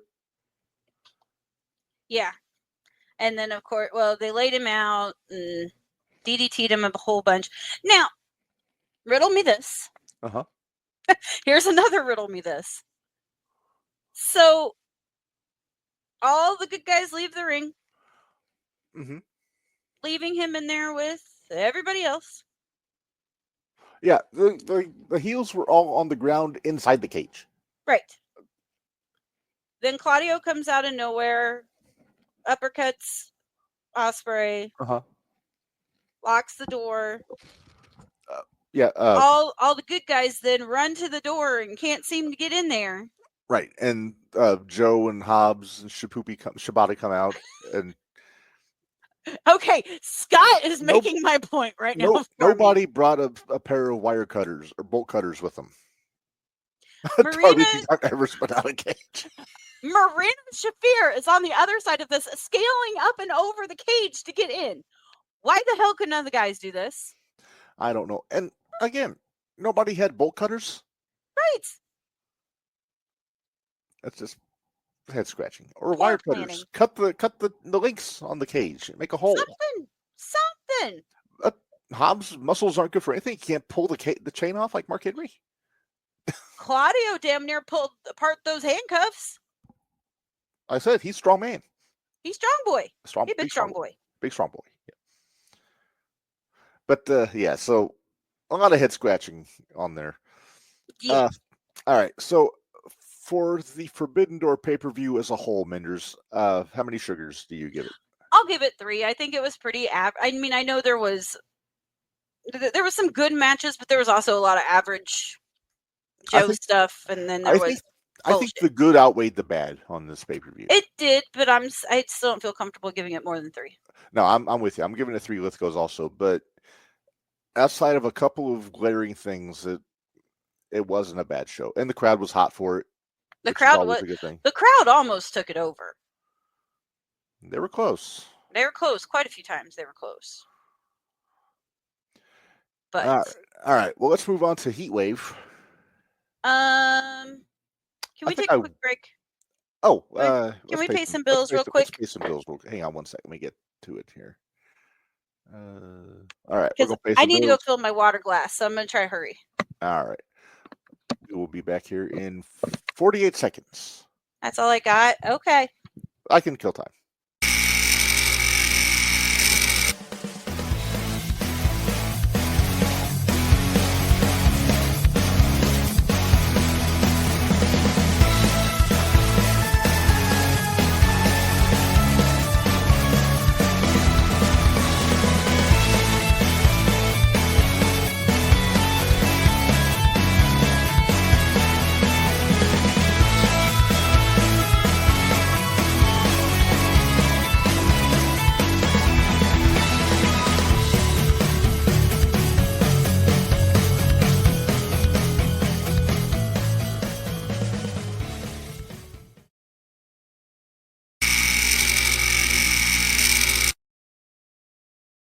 All right, we are back. Well, I'm back. Minderz is still getting her drink. I can tell you her kitchen is a good walking distance away from her studio space, so we'll give her a second. Yeah, merchandise. BravebusterTees.com/JTR, ProWrestlingTees.com/JTR Pod. We're going to have some new stuff reflecting the brand new logos we've got for the Shootout and for the podcast. Oh, Minderz is back. You didn't miss much. I was just plugging the merchandise. Oh, cool. All right, so we are ready to move on. Is that a blanket? My legs are cold. Well, that's true. You do run cold. I run cold. You run cold. I run hot. So everybody else runs hot. I run cold. That's true. All right. Well, Minderz, let's get into some Heatwave. Maybe that'll warm you up. See what I did there? Aren't you punny? I am. All right. So I believe it started with our tag team title match. Hank and Tank in Stark State. Wait, what were? Yeah, maybe. What? Why do I feel like this is? No, this was the first one. I'm pretty sure. Yeah. So you went with Hank and Tank to retain here, Minderz. I didn't think they were going to take it off of them this early. They haven't had it that long. They've had it for like 100 some odd days, I think. It doesn't seem like they've had it for that long. It doesn't. That's true. This was Osiris Griffin and who was the other guy? It wasn't Cutler and it wasn't Sugars. It was the other one. Yeah. I thought it was time to put something on these guys, get them a little bit of a nudge. So that's why I went with Dark State here. They did it well with the guys on the outside running interference when necessary. They did, and I will give them props for that. Yeah. I was kind of kicking myself that I didn't, but I do like Hank and Tank as a team, though. I do too. Hank has improved a lot since he first showed up and he was Gulak's young boy. Mm-hmm. He's showing more personality. His work has gotten better. I will say though, I am only giving this 3 sugars. There wasn't anything on this, in my opinion, that was a bad match. No. But there was NXT Weekly good matches, and then there was PLE good matches. Mm-hmm. This was one of the NXT Weekly good matches. Yeah, I'm going to give 3 Lithgows here also. So I'm with you on that there. But yeah, not a fine match. It was a good match. It was fine. Yeah. All right. It did exactly what it needed to do, which was kick the show off and kick it off on a good way. It set the tone. Yeah, it did set the tone. Yeah. All right. The next match, I believe, was the 3-way number 1 contendership for the NXT Women's Championship. We had Jada Parker, Lola Vice, and Kalani Jordan. It seems like these 3 girls are joined at the hip. Right. Every major angle either one has is with one of the other 2. Right. It's always Lola and Jada. Mm-hmm. And then it's usually Jada and Kalani. Yes. We haven't got a lot of Lola and Kalani intermingled. But since Kalani had pinned JC at the last NXT I'd watched, that's the reason I went with JC or with Kalani. Well, it's not a bad choice. I mean, Kalani's very good. I went with Lola just because I'm a Lola fan. But the problem is I felt bad leaving Jada out because I really like Jada too. I really like Jada. But I don't think she's quite. Shot, I don't think she's quite there yet. Jada's had her shot. So I think it was time for the other 2 should get a shot. Then Jada can circle back around. But I am intrigued by the idea of Lola against JC. Yes. She might have. And I like their little. I like their little confrontation in the back later. Mm-hmm. But I am seeing cracks being formed in Fatal Influence. You've been saying that for 2 months. Well, they're becoming more and more obvious. Come on, JC went off on Jasmine. Well, we'll get to that. We still have to talk about JC's match. So let's put a pin in that until we get to JC's match. Okay, we can do that. All right. The next match on here was Blake Monroe and we didn't give Sugars. Oh, I'm sorry. Thank you. Sugars for the 3-way. I'm gonna give. Can I go first this time? Sure. Yeah. I'm gonna give this 2 Lithgows. You're gonna give it 2? I'm gonna give it 2. I'm feeling generous here. You are feeling generous. I'm gonna stick with my 3. All right, sticking with 3 Sugars. But yeah, let's stick with 3. I don't think I had anything under 3. Or I guess over 3, the way we run it. So I don't think I had anything over 3. Minderz, you want to throw Sean's comment up? When does Kalani's time come? She hasn't got a shot yet. Kalani's got nothing but time. She's young. She's North American champion. How does she not got a shot yet? Well, I think he means at the women's championship. Well, still, she's already had a belt. Hold on, because she had. Well, yeah, that was about a year and a half ago. So I think her time is going to come. But like I said, she's got nothing but time. She's young, and she's not going to the main roster anytime soon. And I don't think she can hold the division right now. She's getting there. She's getting there, but I don't think she can hold. I've seen a lot of improvement, charisma-wise, character-wise, with her. Yeah. And she's getting there, but I think Lola's got the charisma. She's got the, what's the word I'm looking for? Panache? No, that's panache. I know. I heard it as soon as I said it. Mm-hmm. But she can hit hard. She can move. She can talk. So she's got the talent to back her charisma. How's that? Yes. Okay. I like that. All right. Oh, I think Sean has another comment. You want to throw that up? Lola won't beat JC. I think she might. She may. I mean, they're high on Lola. They are high on Lola. And if Lola does beat JC, they can bring Lola has a AAA. good following down in AAA. AAA, as they say. Yeah. So I think putting it on Lola would be, pardon the pun, but best for business. Just saying. That's not really a pun necessarily. It's a Well, pardon the expression. expression, but Yeah. I think it would be best for business. It might be. I mean, JC already lost the TNA belt. I think that was the one that I was counting on her holding longer. Right. NXT, I think. I'm not going to say she's a transitional champion because she's held it for a good while now. She's held it for a while, and she beat Jordan, and she beat. Right. Who else did she beat? Well, she beat. I mean, she beat Steph for it, right? Or she beat. Julia. Stephanie. Stephanie. Yeah. So I mean, Stephanie beat Julia. There you go. But I just don't think. I don't think they're doing the wrong thing by trying to put Lola up there. No. It's a fresh matchup for JC. It is. I don't think they're doing this. And we'll get to this They're when we not. talk about Paris. They're not doing this to Paris. Nope. If they're going to have it, unless they do like a tournament or a scramble or a battle royal or something, I think it'll be Io and Stephanie.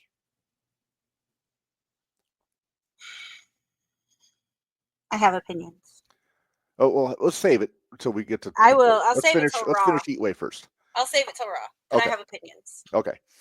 This might be a little bit of a long one just because we have a lot to talk about. But all right. Next match we had was Blake Monroe and Jordan Grace, and This was so good. We both picked Blake. I'm proud of us. I know. Well, it's still okay. You want to hear my logic? The chase is still the best part. Absolutely. I 100% agree with that. The chase is still the best part. Because once Jordan gets her mitts on Blake and gets the win, that's going to elevate everybody. Yes, it will. Sean will get there. Second one of the season. Ah! Sean said Kehlani faces Blake tonight. And I'll bet that'll be good. Yeah, I bet it will too. And then he wanted to know our thoughts on WrestlePalooza, and we'll get there. I have no thoughts yet because I don't know what's happening on WrestlePalooza. Oh, Dark State was second match. What was first? What's the other matches? Oban, Nope. Evans, Nope. Chelsea and Ethan against Tyra Nope. and Tavion and JC and Ash and JC and Ash were early. second. There were No, the third. girls triple threat was first. Then it was Dark State and Hank and Tank. Whatever. Anyway, yeah, we're not too far off. No. All right. Let's give me some sugars for Jordan and Blake. One. What? Really? I really enjoyed this match. Okay. I did too. I'm You're going to picky. do too. I know. I'm doing two. I'm picky. Okay. I'm like Hank Hill with his 5 stars on Uber. Give me something to work for. All right. What's next? All right. Next, we've got. Let me take that off. I believe the next match we had was the ladies triple threat: JC and Ash and Masha. And there you see, we both picked JC. Minderz Law bit us in the ass. Yep, Minderz Law bit us in the ass. Sean wants to know, does Jordan get her win back? I think she does. Eventually she will, but it's gonna be a chase. It's gonna be a chase. It's gonna be a bit. Enjoy the ride.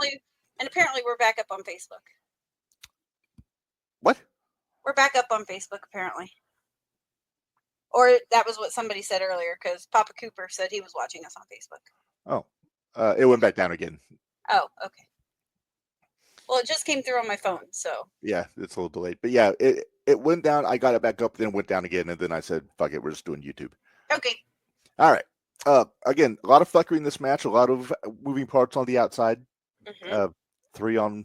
3 of Ash's people and 2 on JC's side. Yes. Because you had Heather by Elegance. M by Elegance. And the personal concierge. Yeah. And then you had Fatal Influence on the other side. Yep. Masha was a lady on her own. And she should be. Yeah, she's a kind of a lone wolf. She really is. And she is except for her dog. Well, but she's good enough that she doesn't need anybody else to back her up. Although I was a fan of MK Ultra when she was teaming with Killer Kelly. Okay, but they're not going to bring Killer Kelly over when they haven't established that yet. Plus, I think they're technically feuding right now. They're I think technically Killer Kelly's a feuding. heel. No, I'm just saying, I like her by herself, but I did like her when she teamed with Killer Kelly, though. That's all I'm saying. Nobody expected Ash to win this match. No. I think everybody thought it was going to be JC or maybe Masha getting the belt back. So, my good buddy, my little buddy. Lincoln? Well, it wasn't Lincoln, but it was Lincoln's daddy. Ah. So we were going back and forth yesterday. And we got to this match, and I said, "Who you got in this one?" And he said, "They won't put Dana Brooke over on NXT PLE. Masha brings it back to TNA."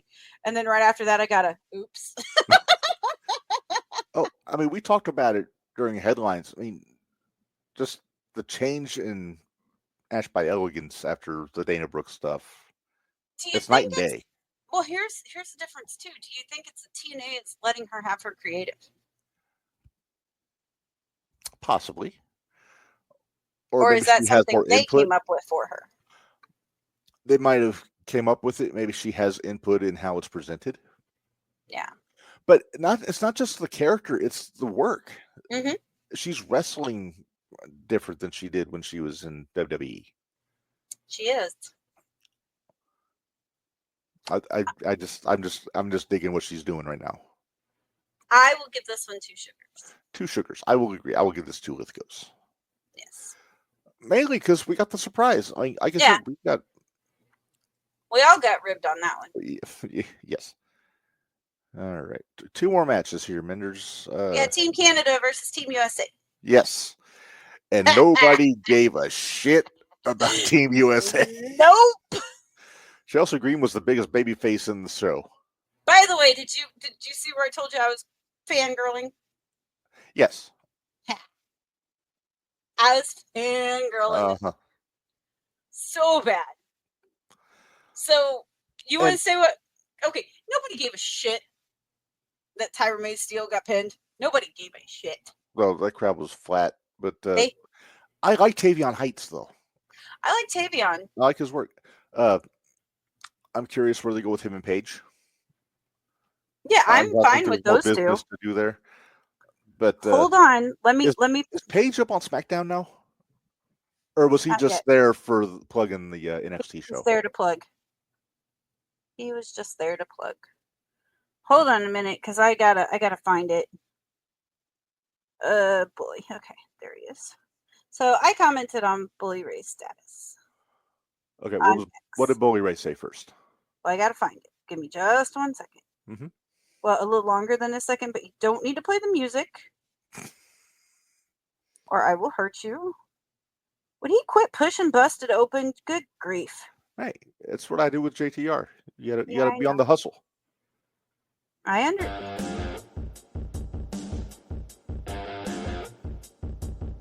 Okay, I don't mind that music.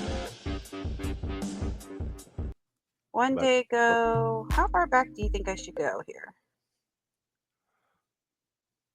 Hold on, let me try something else. Let me go here. Aha! Let me do it this way.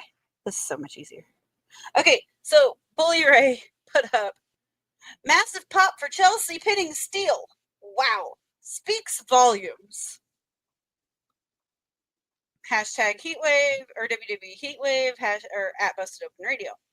I then proceeded to comment on it and said, should have been Xena. Should have been Xena winning. Mm-hmm. That comment got 2 likes. Mm-hmm. One is Michael Wheeler, whoever that guy is. Right. I don't know who he is. Some J Brown somewhere. Yeah. The other one was Xena Sterling. Nice. I popped. Did you pop? I did. Was it Giddy Mindy? It was very Giddy Mindy. I was super excited. And it makes me feel good whenever, the people that I mean to see it. Yeah. Bully Ray did Taker's podcast last week. I need to go back and listen to it. Yeah, I want to go back and listen to it. Because I did kind of watch it, but I'll give a 3-week rundown of LFG next week. Okay. because this week's just been nuts. And I did watch it, but I didn't take good notes, so I don't remember what'll happen, and I don't want to bore y'all with that. I need to find a name for your LFG segment where I can work in the initials LFG with something pertinent to you in your review. But So let's fucking go. Won't work. It's too easy. Good luck. All right. I'm gonna leave that one up to you. Let's do Sugars and Lithgos for the mixed tag match. 4. 4. Yeah. For the Crowder. Oh, I'm sorry. That's 5. 4. The crowd reaction, and honestly, I just didn't care. Yeah. And it's nothing against Chelsea and Ethan, right, or even Tavion for that matter. It just, to me, there wasn't enough of a build. You think was it a 4-speed? Yeah, it really was. Well, I agree with everything you're saying, but I think Chelsea got it up to a 3 for me. Okay. Which I mean, that's the only reason it didn't get a 5 for me. Is because of Chelsea and Ethan. Mm-hmm. So. Because this is when I started actually catching back up. Because the first half of this show, I did shitty. I didn't pick any of the right ones. All right. And I was worried you were going to be mad at me for my pick on the main event, Minderz. I wasn't. Because I thought it might be Javon's time. He was fighting from underneath. He was the underdog. It's not far. It's real close. He almost had it. He almost had it. They counted 3. But I know his foot was on the ropes. No, it wasn't on. It was under. Under. I'm sorry. Because you got to give the ref credit. The ref did a heck of a job. They did a great job. Yeah. And I know a lot of people are upset with it, but to me, that was awesome storytelling. I love the psychology of that match. Speaking of that, something we didn't mention in the MJF match was when they did the false 3 when Max pinned Paige and Paige had his foot on the ropes. Mm-hmm. I loved it when he turned around and saw the foot and he ran to the leg, and right before he could get it off the ropes, before the referee saw it, Bryce turned around and caught him. Yeah. That was a nice touch. Because it could have been very easy for Max to just take the leg off the ropes and Bryce wouldn't be any the wiser. Right. But they made it urgent. Like he had to run across the ring, and as soon as he got to the leg, Bryce turned around. And saw it, yeah. And saw it. I still think maybe Bryce should have gone to a replay to see if his leg was on the ropes during the count. They aren't good. Again, logic. Why do I go for logic? Because it makes sense. And we're talking about AEW, so obviously that's not the correct answer. That's true. All right, let's get back to Oba, because we like Oba. We do like Oba. And Rula. Although Javon impressed the fuck out of me in this match. Huh? Javon impressed the fuck out of me in this match. Oh, Javon was great in this match. They were both awesome. Why do you think I gave them cahoots? This was my favorite match on the card. This was awesome. It was so good. I agree. That was my favorite match also. However, at the end, there was somebody that came out to confront Mr. Oba. Yes, what's Absolute Ricky Saints. Yes, and I am here for that match. I am too, because I think we figured out who might take it off Oba. And yeah. I know everybody looks at me and thinks I'm crazy. I do not think you're crazy at all. But that could be the guy. But I want them to have a place for Oba before they take it off of him. I don't think they take it off Oba until they are 100% ready for him on the main roster. That's what I'm saying. I don't want them to take it off of Oba until because you know what? Him and Ricky, especially with the stuff that's still going on with Ricky and Ethan, that can all play together and be fun. And even if they want to add Tavon in there, you could add Tavon in there with those 3 guys, and I think it'd be great. I think Tavon would learn a lot if he got in the ring with Ricky and Ethan. Yeah. I don't know if I'd say he would learn from Oba. I'm not saying Oba's probably just as green as he is, but right. But that would be a really fun interaction. He would benefit from being in there with Ricky and with Ethan. 100%. I think he benefited from being in there with Chelsea. Right. I think Fabian has a lot of upside. He's got a lot of potential, Mm-hmm. and I love him in Bloodsport because he's a lot Mhm. of fun in Bloodsport Yes. too. Did you see where Pillman Jr. is going to wrestle Miles Bourne in a blindfold match? Breathe. Yeah, Exhale. saw that. Sure did. I groaned. I was like, why? Why are we doing I was this? in the kitchen and I was like, did I just hear what I think I heard? And I had to go back and rewind it. Sure So enough. now Miles is going to be blind and deaf. And deaf. How the? So All right. basically, what this is going to be is they're going to put the match together before they have the match, and Bourne just has to remember all of it. Pretty much. And Lexus can't screw with him and go somewhere else in the ring to throw him off. No. Although that would be good strategy, though. Wouldn't it? It'd be hilarious. We're terrible people. I know. Minderz, sugars for Oba versus Javion. I think I know the answer to this. One. I got to go one. I can't. All I can't right. do two. I was waiting. Between the match and the Ricky interaction afterwards. So good. Yes. So good. All right. Well, Minderz, the last thing we really have before we get to our last segment is we got to make picks for Paris because that is happening this weekend. Well, are we going to talk about Raw or are we going to talk about Raw as we go through Paris? Let's talk about Raw first. Okay. I missed the first bit of Raw. It was basically Roman and Bronson had a pull apart. That's kind of really good promo though, from both of them. So I might go back and watch the promo then. Yeah, I think Bronson really showed me something with this promo. Hey, Bronson's always had it. It's just been whether they'd support him or not. Right. To show it. I like that he came out just him and Paul. No Braun, no Seth. So it made him stand out. Like this is his issue. Right. Well, he's got the Shulapala. He does. He is the tribal thief. Exactly. I know you're going to go back and watch it, but there was one thing he said that I really got a kick out of. And he said, he told Roman, quote, "I'm the Samoan your father and uncle warned you about." Because he said, because Roman's tribe was civilized and his tribe got exiled to New Zealand. Nah. All right. Nice touch. I thought it was a good touch. Nice touch. Now, hopefully, all this other crap that happened doesn't affect any of this. And it shouldn't. I don't think it should, but it may. I don't think it will. I hope not. Yeah. All right. But, yeah, so that's what kicked off. Then we had Kofi and Penta. Kofi got the win. That was a good match. I was glad Kofi won. Kofi needed the win. Yeah. Although I hate to say it, I have to agree with AJ. Hate that I'm starting to like Grayson Waller. I'm not there yet, but I did like the wrinkle of the petition. I'm appreciating what he's doing. I may not like him yet, but I'm appreciating what he's doing. And then Woods, I mean, I'm all in on Xavier Woods. Woods is just brilliant. I mean, just yeah. He's just brilliant. All of his comedic timing, everything. Style.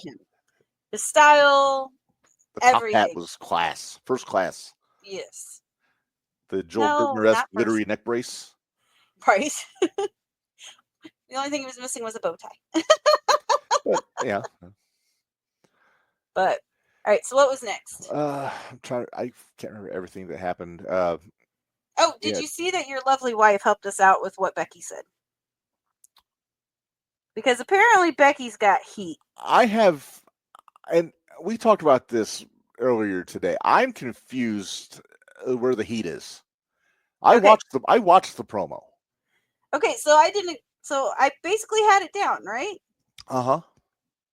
Okay, so this is what Stace sent us earlier. Ozzy Osbourne's daughter, Kelly Osbourne, seems to be very unhappy with Becky Lynch's comments from last night's Raw in Birmingham, England. This is from Kelly on Instagram. Becky Lynch, the only good thing that came out of here died a month ago. But in fairness to Ozzy Osbourne, he had the good sense to move to LA because if I lived in Birmingham, I'd die too. Okay. Okay. Yeah, I'm like you. She didn't really say anything bad about Yeah, Ozzy. she shit on Birmingham. That's what a heel does. She didn't shit Yeah. on Ozzy. That's what a heel does. She said Ozzy was the only good thing to come out of Birmingham. That's putting him over. Yeah. So And then, I agree. I love Ozzy. I don't quite agree because I think Judas Priest might be from Birmingham. I have to do my homework on that. But so Kelly's response: "You are a disrespectful dirtbag. Birmingham would not piss on you if you were on fire. Shame on the WWE for allowing such things to be said about my father and his home." Okay, I don't see I don't see the bad side of what she said about her father. exactly. I'm missing that. But she's supposed to shit on the town. That's what a heel does. Yeah, you're a heel. You're supposed to shit on the town. It's no fun if you can't get them pissed off at you a little bit. Especially if you're a heel. Exactly. That's your job. She put Ozzy over. Yeah. And it's not like she said untruths. He did move to L.A. Yeah. He is dead. I love Ozzy, but come on. And you can't tell me Ozzy wouldn't have got a kick out of it. Oh, he would have laughed. He would have loved it. Yep, he would have had a good time with it. Yeah, Scott's saying he thinks it's just because she used Ozzy's name, which I'm sorry. That's low-hanging fruit. You're in Birmingham, England. What are you going to talk about? The weather? You talk about Ozzy. So I see no fault in Becky. I almost gave her Hoot of the Week for that. You mean Judy? Or Judy. I could have given her Hoot. Is that good? I give her both. Hootie of the Week. No. Remember who you gave Hoot to. I know. I'm getting fired up. But I can tell. I'm just saying, I took no issue with what Becky said, and I love Ozzy. I'm a huge Ozzy fan. Well, and maybe just some people took it the wrong way, thinking that what she was referring to as Birmingham, she was referring to Birmingham. She wasn't referring to Ozzy, but since she brought up his name and it was all kind of wrapped into one, I guess I can kind of see where other people were coming from. But it's not like she called Ozzy a miserable old fart that died a month ago. Right. That's true. But all right, let's move off the Becky conversation. All right. I wanted to. Sean wants to know who beats Becky for her title. I'm hoping Natty. Me too. I'm hoping it's Natty, by the way. Bloodsport Natty. Batty Natty. Batty Natty. Batty Natty. I think it's coming. I hope so. But they got to build to it, though. I know. They're getting there. I mean, they had the match where she worked her over with the arm and stuff, so... Yeah, but then they went away from it for a couple weeks, so I'm hoping that they come back to it. Well, isn't Batty Natty hurt? Is she? Hurt? I don't remember there being any talk quotes. About that stuff. No, I get the air quotes that she's hurt, but I don't remember them ever mentioning that. Well, I know they were talking big about, her shoulder's so screwed up, she might not be back for a couple weeks, and I just wonder if that's what they're doing. Maybe because that's what they're doing. Since they're on the road and Natty's not there, that would be their excuse for not having her on for the next couple weeks, so she didn't have to go. Beat the European tour. Yeah. Gotcha. Okay, I get it. I'm good with it. Let's see. What else did we get? We had LA Knight and Braun Breaker in the main event. That was good. It was good. Although everybody came out. Everybody.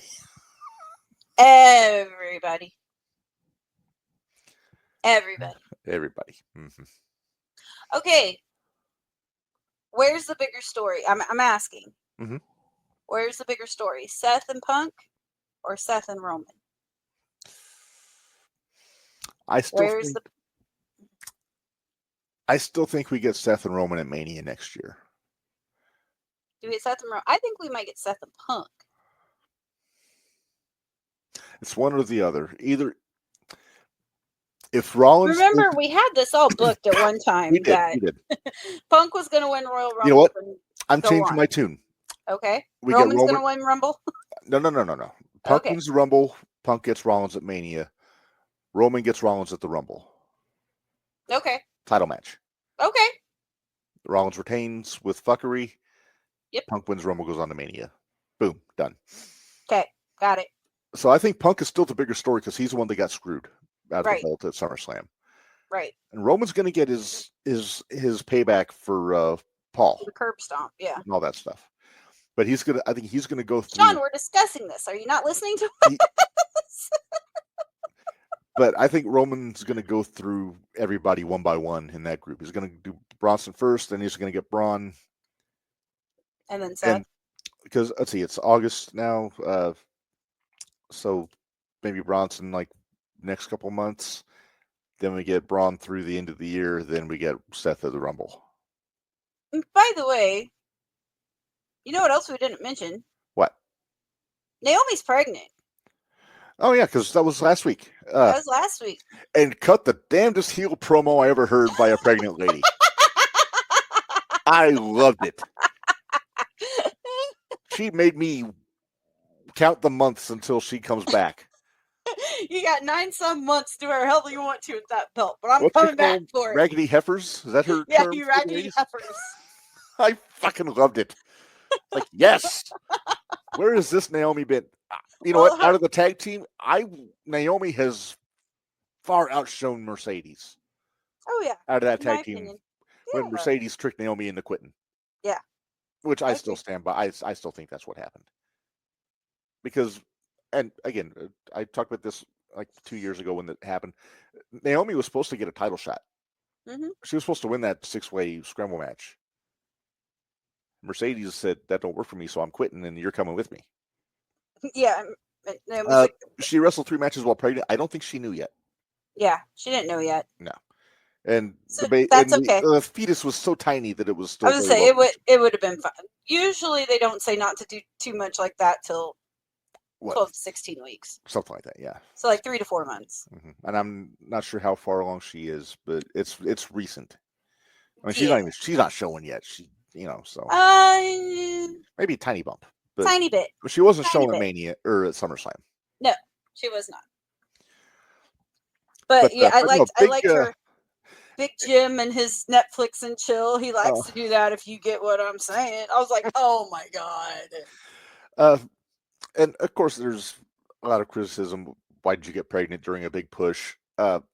My bride, been trying for so long. Well, and also it sounds like she didn't think it was going to happen. Right. From what I was reading, she had some issue with her ovaries. This is a lot of stuff that's none of my business. Right. So I'm not going to say a lot about it because, again. Well, that's what I was saying, that she literally didn't think she could. And it's also one of those, it's now or never things probably where. Well, and you know what? More power to her. Absolutely. And congratulations. And we look forward to you being back in a year. I'm going to give her a year. I'll give her a year. It seems like most of them take about 18 months, year to 18 months. Let's see. 9 months from now is May-ish. So, right. So maybe come back at Money in the Bank. That's what I was just going to say. Come back at Money in the Bank. Get that briefcase back. Yep. Go back to back with Money in the Bank. Cash in on EO again. Oh, God. That'd really push that now, wouldn't it? Yeah. Speaking of EO. Yes. And the Kabuki Warriors and Rhea. And Rhea. Yeah. It's all getting a little spicy over there. Yeah. We got a little teen angsty between EO and Rhea. Yeah. But Asuka's spicy. Asuka's spicy. Don't know what the hell she's saying, but she's angry. Yeah. We know she's mad. That's about all we know. We're catching I think she was son in EO. She was big sister in EO. Oh yeah, she was. What are you doing with her? And here's the thing, though. But they didn't. Okay, then who is going to help Rhea if anything happens? There is nobody. Liv. Liv's still gone. When she comes back, if she comes back and not in the Judgment Day. So here's the thing. I know that's a wide shot. Yeah. So what? We have Dom's exes versus Dom's current, or what? Is that how we're going to look at it? Are we putting him in a shark cage again? I feel like we can use him as a pinata again. I do feel like it's too easy to have Liv and Rhea just automatically come back and team up. But other than that, I mean, you got Stephanie. They've been buddies. But Lyra needs something to do now. But I wouldn't mind if Rhea and Io were a tag team and go after Charlotte and Alexa. Alexa? Oh yeah, I'm sorry, I choked on my own spit. What do you want me Well, to do? I think there's business there, but with those two and the Kabuki Warriors too. Well, of course, you got to run that first. Yeah. Because the Kabukis, I think, are going heel. Well, I think Asuka wants to go heel, Sounds thinking like you. Rhea and Io team up. and Kyrie. Shut up! I'm getting tired. Okay. Dan Malenko. Fuck off. I'm never gonna live that one down. Nope. Nope. But with love. With love. But no, I totally forgot where I was going. No, I think Asuka's ready to turn heel. Kyrie, on the other hand, she just wants to be friends with everybody. But she still has her loyalty to Sean wants to know, will Liv ever team up with Rhea? I'm sure eventually. it might happen. It might take. It's When going to take did a Liv little. team up with Rhea? What? When did Liv and Rhea It tag? was a couple years ago, before Rhea turned heel on and joined Judgment Day. I thought it was always Raquel and Liv. It was after Liv turned heel, and also before, but before that was after Rhea joined the Judgment Day. Okay. Before Rhea joined the Judgment Day, Liv and Rhea were a tag team. I don't remember that. How do I not remember that? It was like 3 years ago. Before I was doing the podcast, that's how I don't remember it. Pretty sure they were tag champs. Well, I remember Liv having, or was it Alexa? It was Nikki. Alexa. It was Nikki and Rhea were tag champs. Rhea and Liv had a few shots at it, but I don't think they ever got the belts. That's what I was thinking. Okay, it's all coming back to me now. Okay. Quote Celine Dion on my podcast. I'm kidding. I'm gonna smack you. All right. So yeah. So that's basically what happened on Raw. Yep. It was a good show. I mean, it was a fair enough go home show, and it was nice. It was on at 2:00 in the afternoon. Yeah, and that's going to be the next 2 or 3 next couple episodes are still going to same deal. And except SmackDown doesn't air any earlier. Damn it. Yeah. I actually missed SmackDown Friday because I was busy, but I didn't miss it because if I remember right, somebody was talking, and I remember seeing Nikki standing in the background, and I think it might have been Tiffy and maybe Jade. I think there was a thing with Tiffany Cora. I'll say Cora Jade, Jade Cargill, and Nia Jax. Well, Nikki was standing in the back on some stairs, just staring. Mm-hmm. It was really creepy, and I was like, "What's she doing back there?" Just hanging out. Just hanging out. Let's see. Oh, Sean has a comment. He said the Judgment Day seemed to think Liv is coming back to join them. I think otherwise, what do you think? Well, of course they're going to say that. Yeah, of course. It's the case. But I think it's going to all depend on how long she's actually gone. Right. And what they wind up doing with Roxy. Yeah, and where Roxy goes. Because Roxy, you know what? I hate to say it, but Roxy stepped up and has really stepped into Liv's spot. Yeah. And has at least in the tag team. Yeah, at least in the tag team. She's stepped up and she's doing her thing. I mean, they could theoretically do a thing where Liv comes back when Roxy and Raquel continue teaming up, and then Liv goes after the women's title. Mm-hmm. I'm just saying. But probably not. That's a few too many ladies in one group. Yeah, that's 3 ladies in one group. So that could. He said they say they FaceTime her. Of course, I'm sure they probably do. They're heels. They got to say that. Even if they don't, they're going to say they do. Mm-hmm. They lie. All right, let's get to Clash of Paris. All right, we have to make picks here, and because we're coming up. We're going to be 3 hours because I know we got PWI too, right? No, it's who's whooping who this week. Oh, so it won't be as long. Okay. All right. So first, I don't even know who you picked. Great. I told you I had to say because I forgot the last month, so I had the one from 2 months ago. Well, yeah, I know, but that doesn't mean I remember. Well, that's going to make. I guess I'm going to find out with everybody else. All right. So first up, we have the Ladies Intercontinental Championship. We got Becky Lynch versus Nikki Bella. I'm scared to death. Sean, yes, Lowell gets her match at No Mercy. Okay. I'm scared. I'm scared to death.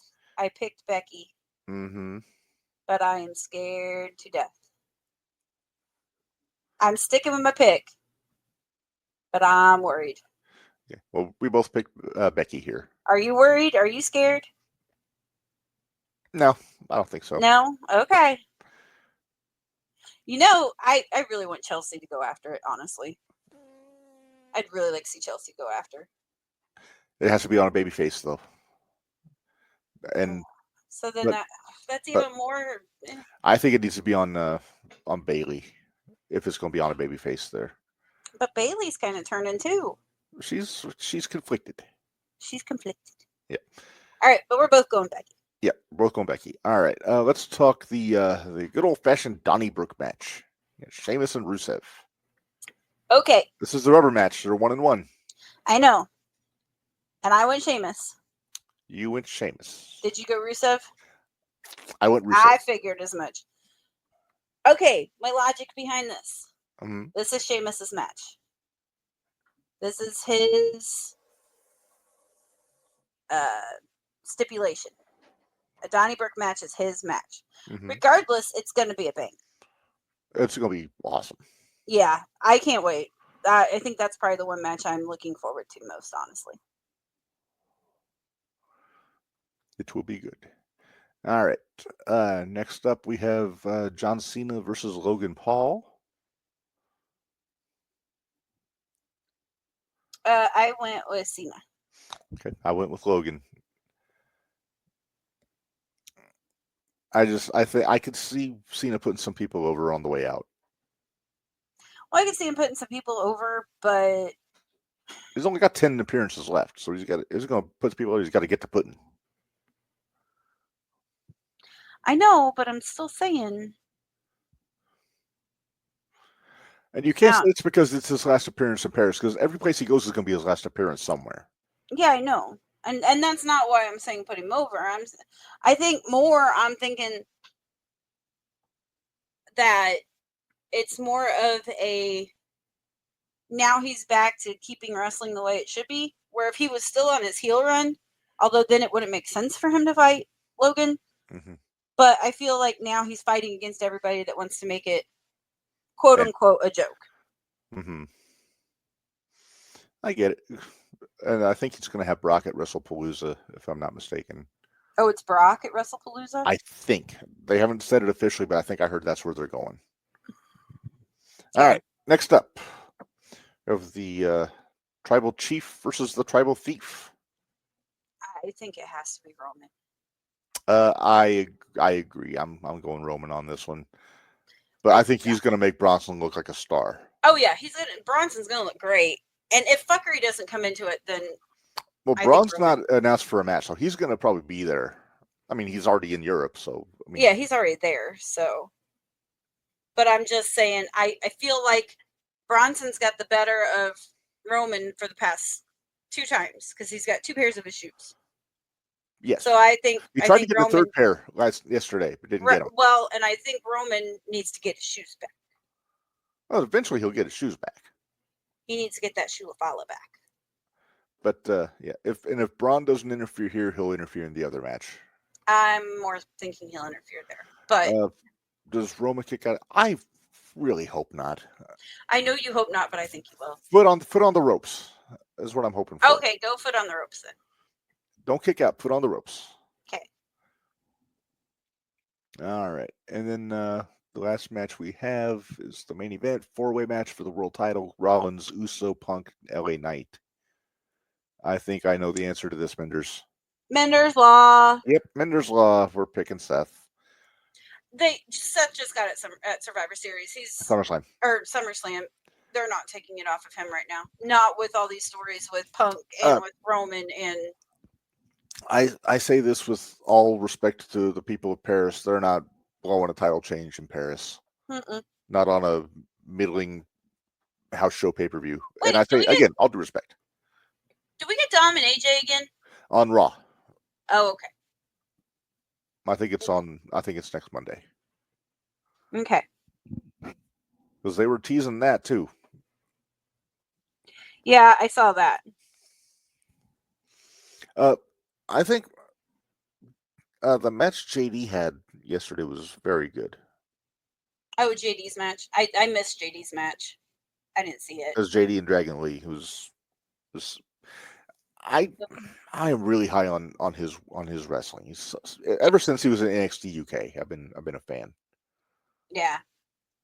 Very smooth, very fluid, rarely makes You know mistakes. who I... Which match? What? Nothing. We're in Europe.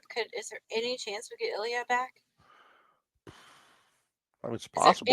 Is there anywhere he would make sense? Uh, Because right now, the only place I see that he makes sense is going to be that Intercontinental Championship. There's too much going on with the world World title. Heavyweight Champion. Yeah, there's too much going on with the world title. I could see it after maybe Dominic gets past AJ and then he gets Ilya. Or do I dare say that AJ beats Dom, then we get heel Ilya? I hate you. Am I teasing you with a good time, Minderz? I hate you. I hate you so much right now. No, you don't. I keep things interesting. I still get to watch Gringo Loco versus Camaro. Ah, damn it. You suck. Mm-hmm. I sure do. Sorry, I'm doing my little happy dance. That's okay. I hope you send me a video. I need something to look forward to this week. Come on. Yeah, that's true. All right. Well, Minderz, why don't we... Is that everything? Did we finally get through? I think when is No Mercy or whatever? I'm not sure. I think we still have time, don't we? I think so. I know Halloween Havoc is close to Halloween, so obviously. Well, yeah. Shut up. All right. Are you ready for... Did we want to talk WrestlePalooza, or do we just want to skip it? Let's hold off on that until we know what's going on. We'll say we know it's going to be the first one presented on ESPN. And it's in Indianapolis. McAfee will be there.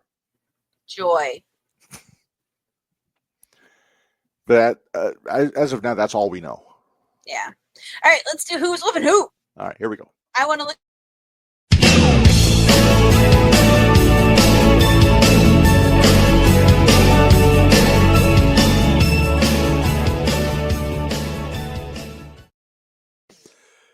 Sorry. All right. All right. It is time for Who's Whooping Who. And it was Pretty Face is what came after that you guys didn't hear because you cut me off. Oh. You're talking about the Big U Bangy? Big U Bangy. All right. Well, like I said, Minderz, this is one that I completely forgot about a month ago when we went with Tony and Wendy Richter, I think. Oh, No Mercy's not till 27th. 27th. Okay, so we got time. Well, yes. Yeah. I think it's the same day as All Out. No. Isn't All Out the 20th? Who fucking knows? Because that's why they put WrestlePalooza on the 20th. Oh, maybe. I think it is, because there is so much going on. I don't watch AEW live anyway. I have to watch the next day because it's 5 fucking hours long, and I can't stay up that late. Yeah, I can't stay up that late. Anyway, Who's Whooping Who? Minderz, are you ready to see our matchup? Yes. I don't even remember who it was, so yes, I want to see it. Oh, shit. Okay. Yeah. Okay. Randy versus Will Ospreay. All right. The Viper and the Billy Goat. Damn. Not for nothing. I really hope someday we get this match. Well, let's see how the neck surgery goes. Well, yeah. We always like to say which era of each guy we go with here. Dude, we could take this one right now. We could. But I'll tell you what I'm thinking. I'm thinking like 2011 Orton, World Champion Orton against IWGP Heavyweight Champion Ospreay. See, now you're hurting me because I can basically just go off of what I've seen him with AEW. Oh, that's fine. But I'm just saying, as far as character-wise, I go every day. Randy was... When he was a heel. Heel. Ospreay's face? No, Ospreay. No, other way around. Orton's babyface, Ospreay's a heel. Okay. All right. I'll say this. I bet there is a Well, actually, you know what? First, let's go to a tail of the tape first. Yeah, let's go tail the tape. Okay. Why are you doing things wrong? I know, he's looking at us like, you're messing up. All right, so tail of the tape here. Orton is from St. Louis. Will is from Essex, England. Orton has the height 6'5" to 6'1", and also obviously the weight 275 to 220. Actually, he might be closer to 290 at this point. I was just saying, I thought he was at 290. Maybe, yeah. Because remember, he made Wikipedia the said big 275. deal. What? And Wikipedia is never wrong. Right. Finisher, of course, RKO. I mean, it's a given. Duh. Ospreay uses the Os Cutter and the Hidden Blade. Can you put the punk kick on there too? That could be. Well, I can't put it on there now. Well, I know you can't now, but yeah. we can. So they both have a devastating strike and then a high impact finish. Then right.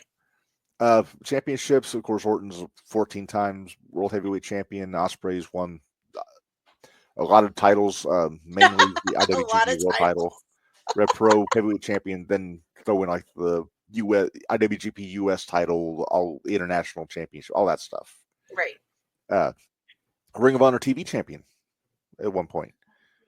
But as far as world titles, it's basically Orton's 14 to Ospreay's handful. Right. You're killing me on this one. I'm going to guarantee this. There's going to be a very creative RKO in this match. Oh, I was just going to ask, is this RKO going to be better than the one he did on Rollins? Maybe. Now, there's options here. Either it's out of we're talking just a regular match, no stipulation. No crazy no stuff. Cage, no one-on-one match, standard rules. Okay. No partners in crime. No. Well, I mean, Ospreay, you could have B. Priestley in his corner here. Original United Empire, she was with him. No, let's not, because Randy really doesn't have. Let's do one-on-one. Okay. So no fuckery in this. Yeah. Orton would play the hits. Oh yeah, we'd have old school. We'd have, or is old school Orton. We'd have. It'd be at this point in time, Ospreay was kind of getting away from all high flying stuff. He was getting more ground based, heavyweight style. Is this when he started? Is this when he was like changing his style because they warned him about his neck? I think so. It's right around the time he split from Chaos and started the United Empire, beat Ibushi for the world title. Right before, actually, it's right around the time of his first neck surgery. So, yeah. Okay. So, it was right when he was trying to switch up his style anyway. Mm-hmm. Yeah. And actually wrestling more of a Randy style, except for his probably few moves that he has off the top rope. Yeah.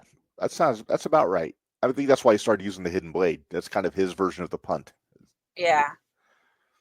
Doesn't look great, but, it is what it is.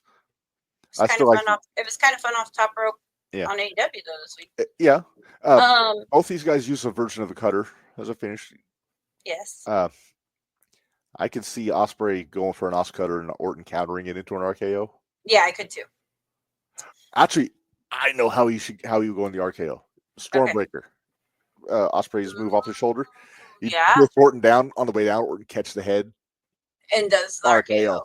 That works. I like it. There's your finish. I like it. Yep. So. Yeah, so Randy's winning. Orton's going to go over. Again, Orton's the kind of guy who can anybody with $1 million. Hell of a match. It'd be so good. We need to get back involved, and then like one of these days when we're over at Hoot Hall, just put them all on like 2K and just let them CP like the computer play them out. Well, we can't put Ospreay on 2K. 2K, he's not on there. Well, you can find him in Community Creations probably. Okay. AJ. I don't know how any of that works. AJ. I don't know if they're still listening. They were, but maybe they haven't commented in a while. So they haven't, but maybe not. He's got to work tomorrow, so that's maybe true. not. That's true. He's got to keep normal hours like a normal human being these days, or at least not heavy. We'll put it that way. Right. Maybe one or two to relax. Yeah. All right. So I think we both have Orton winning. We have a cool finish out of it. I think good back and forth. Is it for a belt? No. Just exhibition? I think just a showcase. Okay. Works for me. Yeah. All right. Well, next week, Minderz, we're going to be doing our next inductee into the Hall of Fame. I've already got him lined up. Okay. Uh, You need to forewarn me so that way I can. Homework? Well, not so much homework, but one of these days you're going to run out of people, and I'm going to need to come up with something. Hey, Carson, you're a little late to the show, bud. Carson's timing is awful. Terrible. Don't worry, you can pick on Reb next weekend. That's true. Yeah, I'm working a double shot that weekend. You are, but I'm joining you on Sunday. You're on night 2. Well, day 2. I'm on night 2. Yeah. I got plans night 1. Sorry. Yep. Mm-hmm. Well, anyway, next week we're going to recap Cash in Paris. Cash in Paris? You mean Clash in Paris? I thought I said Clash. Carson, I know I'm late. It's all right. You can rewatch it. It'll be fine. Yeah. I'll have to figure out what else is going on. Newsy. I'm sure there'll be some more follow-up on this whole Roger Jackson situation that we'll have to get into. Sure. You'll have 3 weeks of LFG to review, Minderz. I will. Sorry, Carson. Forgot. I told your dad, so don't blame me. No guests next week, so just talking all wrestling stuff. And then unless we come up with something. You know what? Yeah, because I ain't talked to you off air for a minute. Okay. Because in 2 weeks from this Sunday is when we're doing the Mike Jackson interview. Yes. So in the meantime, that's what we have going. Tomorrow night we are back with season 2 of the Independent Wrestling Shootout. We got to talk about your PWE show from this past weekend, Minderz. Oh, swoon! And we're gonna preview the show Thursday you're going to that I wish I could go to. And then what else is coming this weekend? This weekend? Yeah. This weekend we've got New Wave Pro. Okay. We've got I think it's just New Wave Pro. Okay. I think. But I mean, it is a long weekend because I know I'm wanting to try to catch you playing. Oh yeah. I've actually get to play 3 gigs this weekend at the same place. Well, I'm trying. I'm hoping for Sunday. Okay. Sunday is going to be 11 o'clock in the morning. Yeah, I know. That's why I'm trying. Well, I can't do Friday. No. I can't do Saturday. Right.